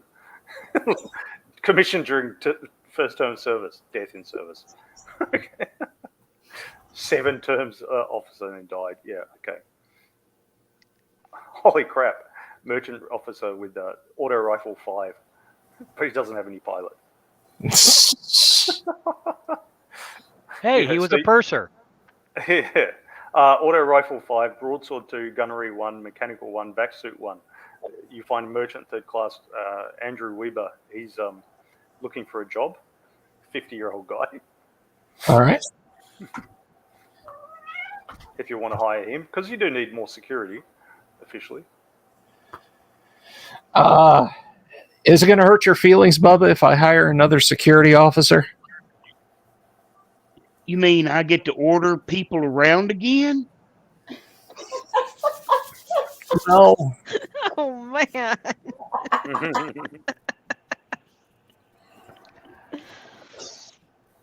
Hey, folks, does anybody have any desire to look at any firepower other than what you're currently running around with? Because I don't know if anybody's Yes. actually acquired anything other than the shotguns we've picked up. I want low tech. I want like a crossbow or something. How about a surface-to-surface continental siege weapon? Do they have something like that in stock? Yeah, because I have electronics and blades, so like unless I can get something that's compatible with blade, Get a blade. I have or a blade. broadsword. Stick a sword. blade on a gun. You got a bayonet. It works. I mean, what is the difference in this instance between my blade and a sword, DM? It's the size of the thing and the damage that it does. So on the charts, they've got like close range, short range, medium range, long range. So something like a blade, like a short knife, is really good at short range, but it's not so good at close. They're really good at close range, which is basically toe to toe. But it's not so good at short range, where they're like within a meter. But yeah, whereas I'm holding what you would classify longer- as a blade. You're talking Yes. to an old HEMA guy. Yeah, Hey, yeah, I Rick. know. Yeah, so And is that's it an Australian or an American one? That's a totally different question. Yeah, I collect Bowie knives. Okay, Yeah, this would be so- classified as a blade by the rules. Yeah. It's the same size. I'll get a hanger. Why not? How much damage does a hanger do? I would classify that as a cutlass, probably. Yeah. Chips Do cutlass. they have lightsabers? no. Not in this one. No vibra blades either, I presume. No. Your cutlass does 2d plus 4, and a blade does 2d. Thanks.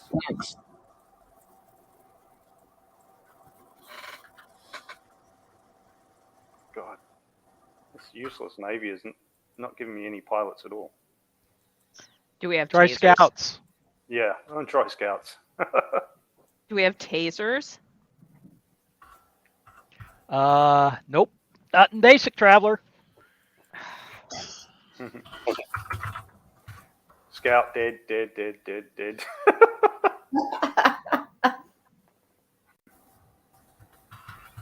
Alrighty, Leo Saar, 3 turns.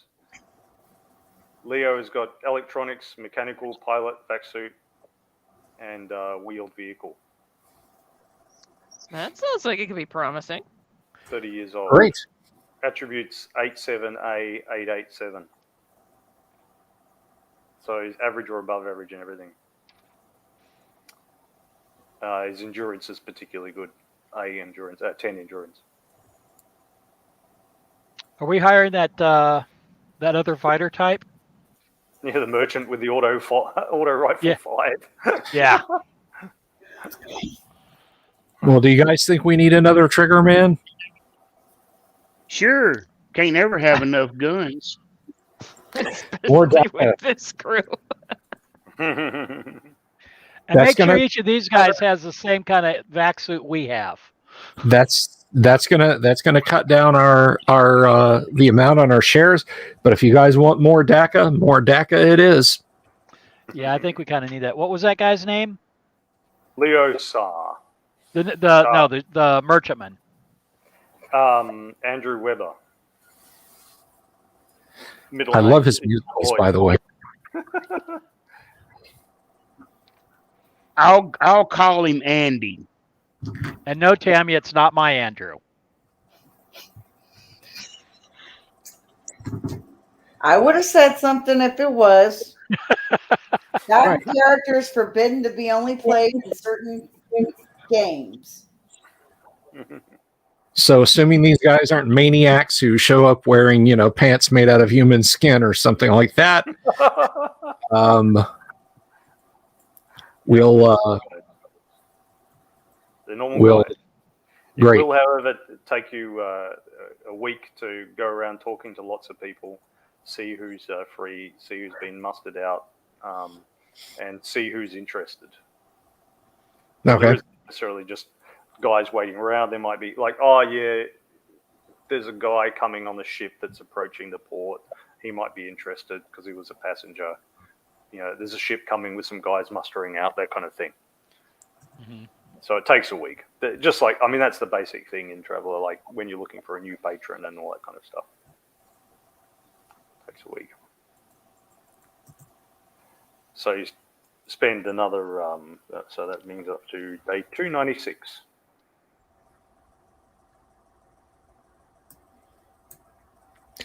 Well, I say we honky tonk while we're here. What, to the Muzak and the convenience store? The station is like 200 people. Yeah, the ship's got, the upport has got Hadley's Bank. There's a shuttle that goes to the downport once a week. There's a naval police office and a marshal's office attached, federal marshal. There's a repair yards, BHP dry docks. There's a medical centre. Refined fuel is available, and there's system search and rescue, run by this guy Lawrence Fishburne. So yeah. Do I get all the dead rats and the smell out of this week? You think so, but you keep just kind of smelling it on the edge of your smell, kind of thing. You know what I mean? It's like when it's The pine it's the trees smell are supposed impression. to fix When you look that. at when you look at something bright and and you close your eyes and there's the image still on your eyes, and like you hear this noise and you start to become paranoid every time you hear that noise. You've just got that bad smell always on the edge. Is that? Oh no, that's just somebody's socks. Are there any kind of either autonomous, they can't be autonomous, remote control small drones that we could get that would fit inside the ventilation systems that have graspers in them? Yeah, you can get smaller ones. So that would that's what they tend to use on their annual overhauls. Fine. You can buy them. Why don't we pick up a couple of those? Yeah. Ship's expense. Yeah, say 20,000 for them. Those Janet, things are constantly going to be running. Constantly. this Because it's an reminds old me ship. of when I was an ensign in the Navy, we were on day 6 of a training exercise out of Amway 7. The one of the ships with us had accidentally left the circuit breakers for their particle beam weapon to full effect, and they hit one of the berthing areas of our ship, cooked 6 other ratings. Smelled like hot dogs on that thing for the rest of the trip. I tell you what, I completely feel you. Okay, Bill, can you make 2d6 rolls, please? So a total of 4d6. Yeah, 2 separate ones. So 2d6 and then 2d6. First one's a 10. Second one is a 5. 5. Okay, so Andrew Webber comes along and he says, actually, on second thoughts, Captain, I'll be looking for another berth. Thank you for giving me a go. I appreciate it. And he heads off. And Sar comes up and he says, there's this crazy skinny bitch going around, like, saying all sorts of crazy stuff about your crew, about, like, you know, gutting people in hotel hallways or something and just mouthing off. I think that's what scared off the other guy. I mean, obviously it's all bullshit. But, yeah, look, I just kind of lean into the guy. I felt really bad for her. I didn't know she was a duster. We tried to keep her clean on the ship as long as we could. It came to the point we had to keep her in a storage cubicle to keep her away from the medical supplies. Ah, yeah. Well, that makes sense. That makes sense. She did seem kind of wild-eyed, and the story she was telling, like, about like AI and stuff. I mean, it's stuff you'd get on a bad weekly serial. No, it's just it's completely bonkers. And the thing about it is, she seemed 5 by 5. She was like, "Oh, I'd like to book passage on your ship." The next thing you know, she had spiked. I had a saline IV because we'd settled down on a desert world. I got dehydrated. The next thing I know, the crazy woman has dropped a grain of morphine in on me. I was zonked for a day. I don't even know. I just hope she gets the help she needs, you know. But we're a working ship, and I don't have time for that. I mean, thanks for letting me know, though. Yeah. I mean, I tried talking to your other guy I'd left recently, Bejo, but he's disappeared somewhere. I don't know. Yeah, that kid, you know, he wanted something a little bit more exciting than system to system to system, cargo box. You know how it is once they've seen a spaceport. How you ever going to get them to settle down, right? Yeah. Anyway, Hey Andy, I got a question for you. This is not Andy. Andy left. Andy left. Yeah. Well, who is this fella then? Theo Sar, he's your pilot. Your new pilot. This is Lee. Yeah. Lee, like Lee. impress on nails. Oh, yeah. Well, I got a question for you, Lee. You like to go honky tonkin'? Make a reaction roll for him. Roll 2d6. Right. 7. 7. Not really, he says. Oh, I got a bad feeling about him, Captain. Hey, maybe he's got to get used to you first. I just kind of playfully elbow Bubba. He's a social butterfly. Don't worry about it. All right, what are you guys' plans?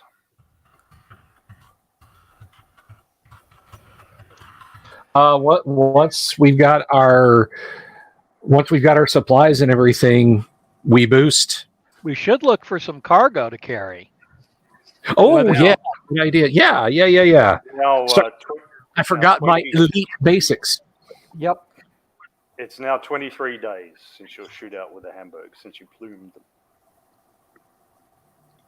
Okay, You make that sound like we didn't. You make that sound like we had a choice. I'm completely neutral about it.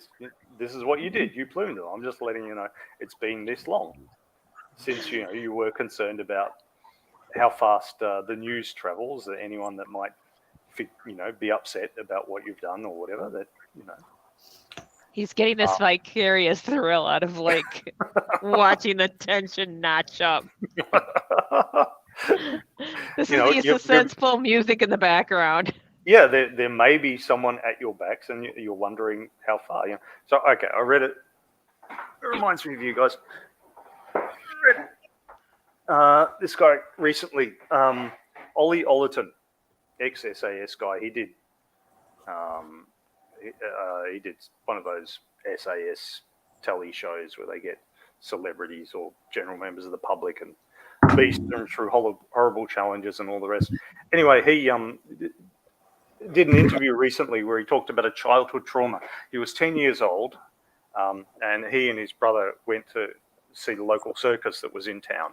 When it wasn't on, they were just going to have a look around. They went and said to the staff, "Can we have a look around?" And he said, it was 1980, so they said, "Yes, sure, go have a look around." There was no health and safety then. They went around, they saw elephant, they saw people practicing for their acrobatic tricks and all the rest. And then he went into a back part of the circus tent and pulled back a thing, and he saw this little baby chimpanzee who was sitting there eating nuts and fruit off the ground. And he thought, "Oh, so cute." He said, I looked and it felt like we made a connection. The chimp even offered him up some food, and he's, "No, I don't want that." And the chimp's been eating it, and it was on the ground and all the rest. And there he is making the connection with this baby chimpanzee, and he hears this insane screech behind him. And he turns around, and it's the big mama chimpanzee, who's not very happy about him being near the baby chimpanzee. And before he even has a chance to run, the mama chimpanzee comes and leaps on him. 50 kilograms of mama chimpanzee on this 10-year-old boy, and she just like tears the shit out of him, clawing at him and biting at him and so on. And he freaks out, and he crawls out, and then he runs out. And he said he was running and running, and he felt like he was running for miles, and he turned around to look, and just stopped because she had a neck chain on, and she just stopped suddenly, like inches from his face, like that. And he said he doesn't remember anything in his childhood before that. It was the first thing, main trauma of his life. Poor kid. See, apes. I always tell you, Bill, you got to watch out for those apes. Apes. Keep your hands off me, you damn dirty ape. Dirty ape. That's right. So I always like to give players a similar kind of feeling, that there's this insane chimp at their heels, ready to rend them. It's been 23 days or 24 days since you did your rapid takeoff from Gibson, leaving the Marshall behind. If you want to spend time looking for cargo, you'll have to spend a week to do so. See what cargoes there are around on ground. Shit. I think we should get a move on, because we're risking. But Bubba's going to buy an assault rifle in rounds. What damage should I write down for that? 3 dice. Thank you kindly. I mean, if it makes you feel any better, my first childhood memory is of my dad kicking both of my dogs to death. Ooh. Oh, Jesus. God. Well, I wasn't attacked by a chimp. That was just that guy's story. Okay. Now, with that being said, we have, 3 choices, of which one I don't recommend. We can go to Bryn or Chandler, both of which leave us open to other locations. Let's see. Bryn is a Tech 6, Chandler's a Tech 5.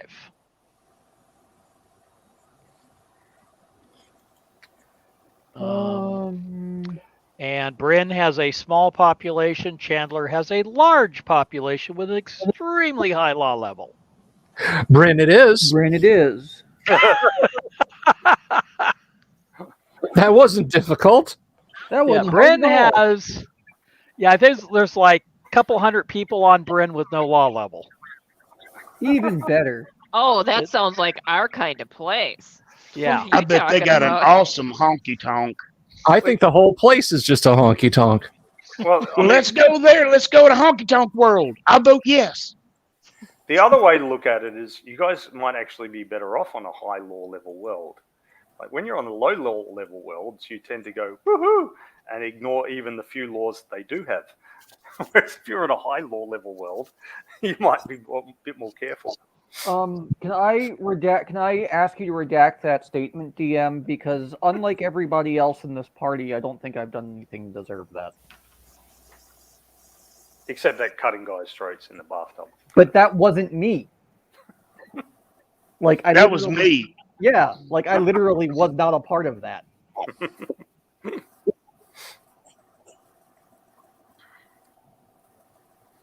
I was handing out Cuban neckties like ice cream at a birthday party. You're not wrong.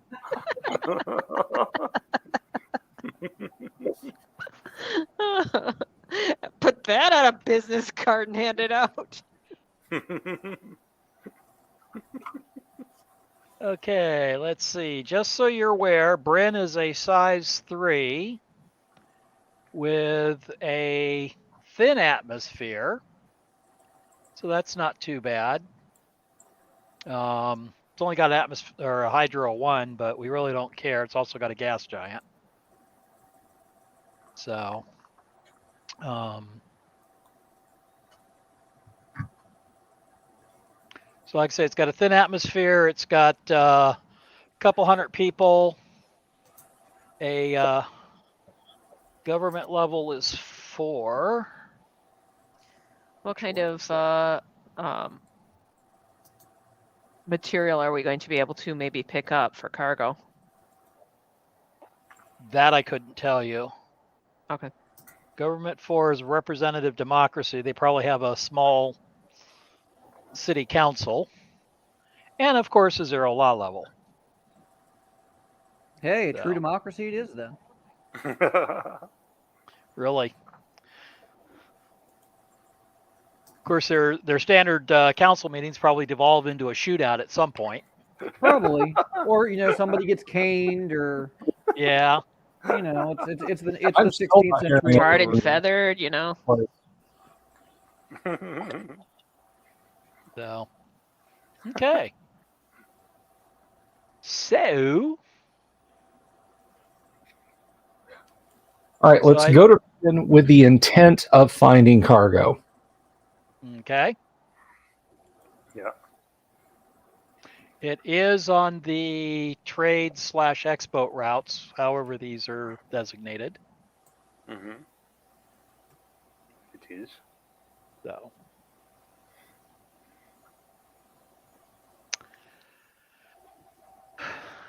So I guess we have loaded on fuel. We've got everything else we need and/or want, short of cargo, and we're all ready to leave. Sounds like it. And we have our new pilot. Let's grab some vacuum. Alrighty. So you.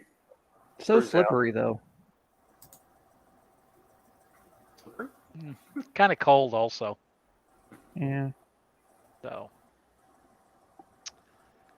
So, how long to? Well, assuming that nothing happens in the meantime, how long to jump point? 2 days. 2 days. Okay. Because it's a gas giant, so it takes a bit to get away. That's fine. Just doing my healing. Give the newbies some orientation. Give them a tour. Yep. Well, I always forget the pilot's name, so I just call him Willie. And the time we're traveling, I'm teaching Willie how to honky tonk. You don't know. He might be a professional honky tonker. Hey, that'd be awesome. Maybe he just doesn't want to honky tonk with you. Oh well, he can't say that until he honky tonks with me. The man makes a valid point. Is that like saying I can't say no to jumping off a bridge until I've jumped off a bridge? Absolutely. Probably. Is there a honky tonk at the foot of the bridge? I'd be boot scooting all the way down off that bridge. There you All go. right. So you head on out to the jump point and you jump. Okay. Your pilot seems to take you quite well through jump. It's his first job. It would really suck if he didn't. Guys, I kind of lied about being a pilot. I just really wanted to kill everyone. It's fine. Jump takes a week, so we'll see what happens next week. And I will be healed up. Yay! Woo! Just in time to get shot some more. And do I have all the rats off? Yeah, all the rats. Trying to the get the rats are all smell gone. gone. All right. Especially with all the little gone. new droids. No, we got. You're going to have the phantom smell for a little while yet. So you're paranoid about it. Yes. Like when a woman's pregnant and she smells all this strange stuff that nobody else does. You're like that except with rats. That's the first time I've ever heard that comparison made. Okay. And if you're smart, that's the last. I hope so. Bubba's demonstrating how to woo a woman with dance moves using a mop as the woman. I feel like that might be the only woman Bubba would get.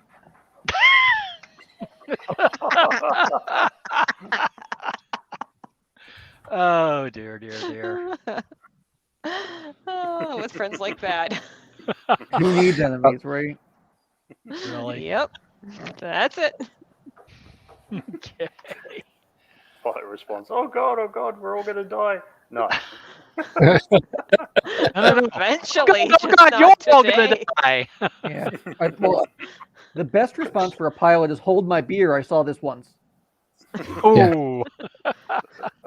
Hey, everybody strap yourselves into your acceleration seats. I want to try something. I'm pretty sure it'll work. I saw it in a cartoon.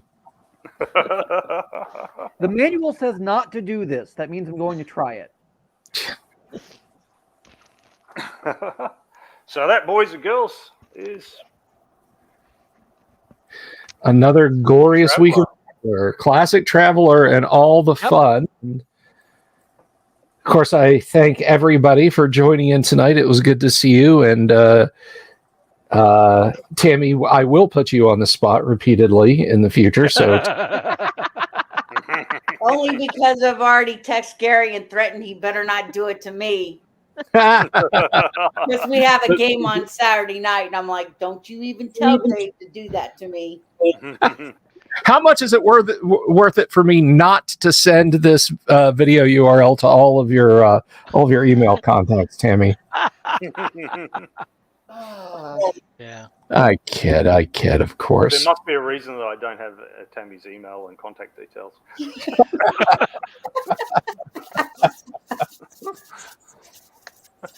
Stay anonymous from your GM. Really? I mean, it makes me feel safer.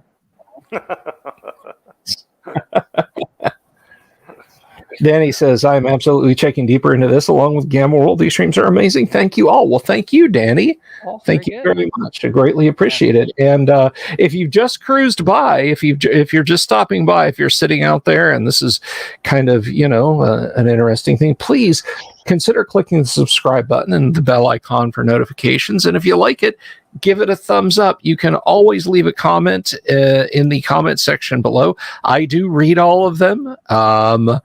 I thank you, Wizards of the Coast. I am about 2,000 unanswered comments behind the 8-ball, but I will get to it eventually.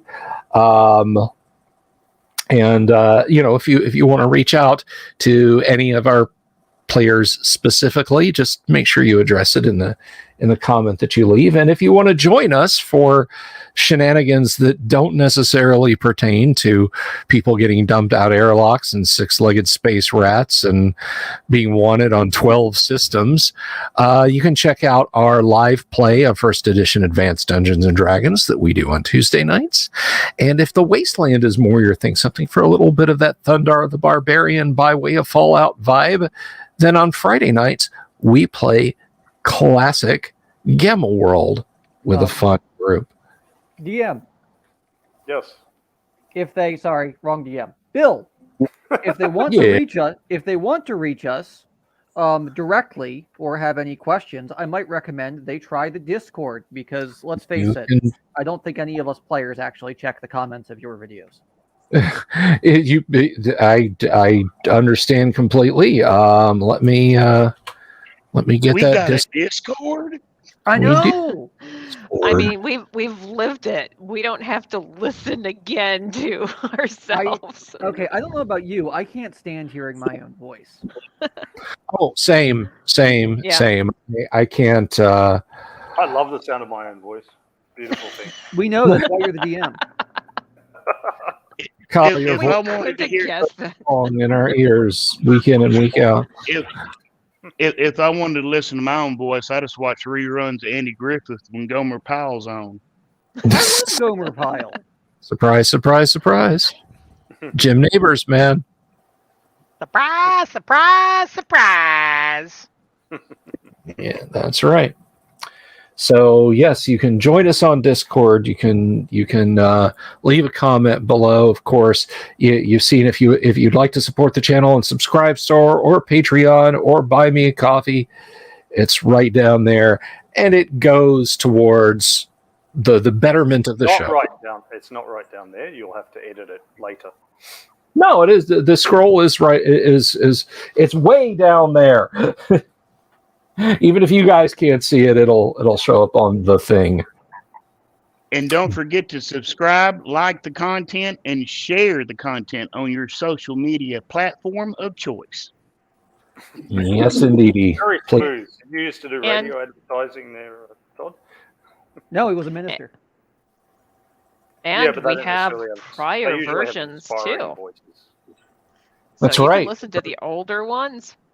How we got here. Oh, come there's on. The playlist. Todd's the best salesman in the world. He can sell God. That's right. Thank you, TJ. I think with that, I myself am probably going to slide on out of here. You kids are free to absolutely chit-chat a little bit. Kyle knows where the big make it stop button is. So thank you all. You just play your outro, Bill. We'll leave our audience alone now. Yeah, I'm just hanging out painting terrain. Excellent. Don't forget to share some pictures of that on the Discord, if you would, please. It has been wonderful to watch that stuff unfold. Yep, not bad for a blind man. Not bad at all. All right, folks. Well, the Traveler Gang will see you next week.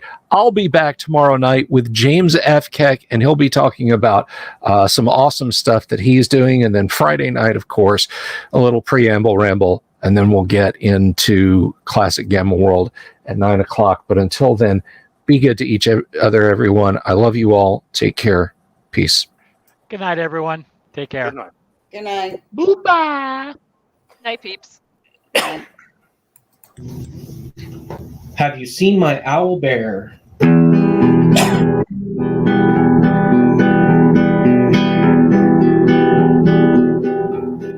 Here's to all the weirdos everywhere in the woods and in the air. Have you seen my owl bear? Should I shave off all my hair? Bobs are all around. Some live in tunnels underground. Some are fat, some are rich, some are sleeping in a ditch.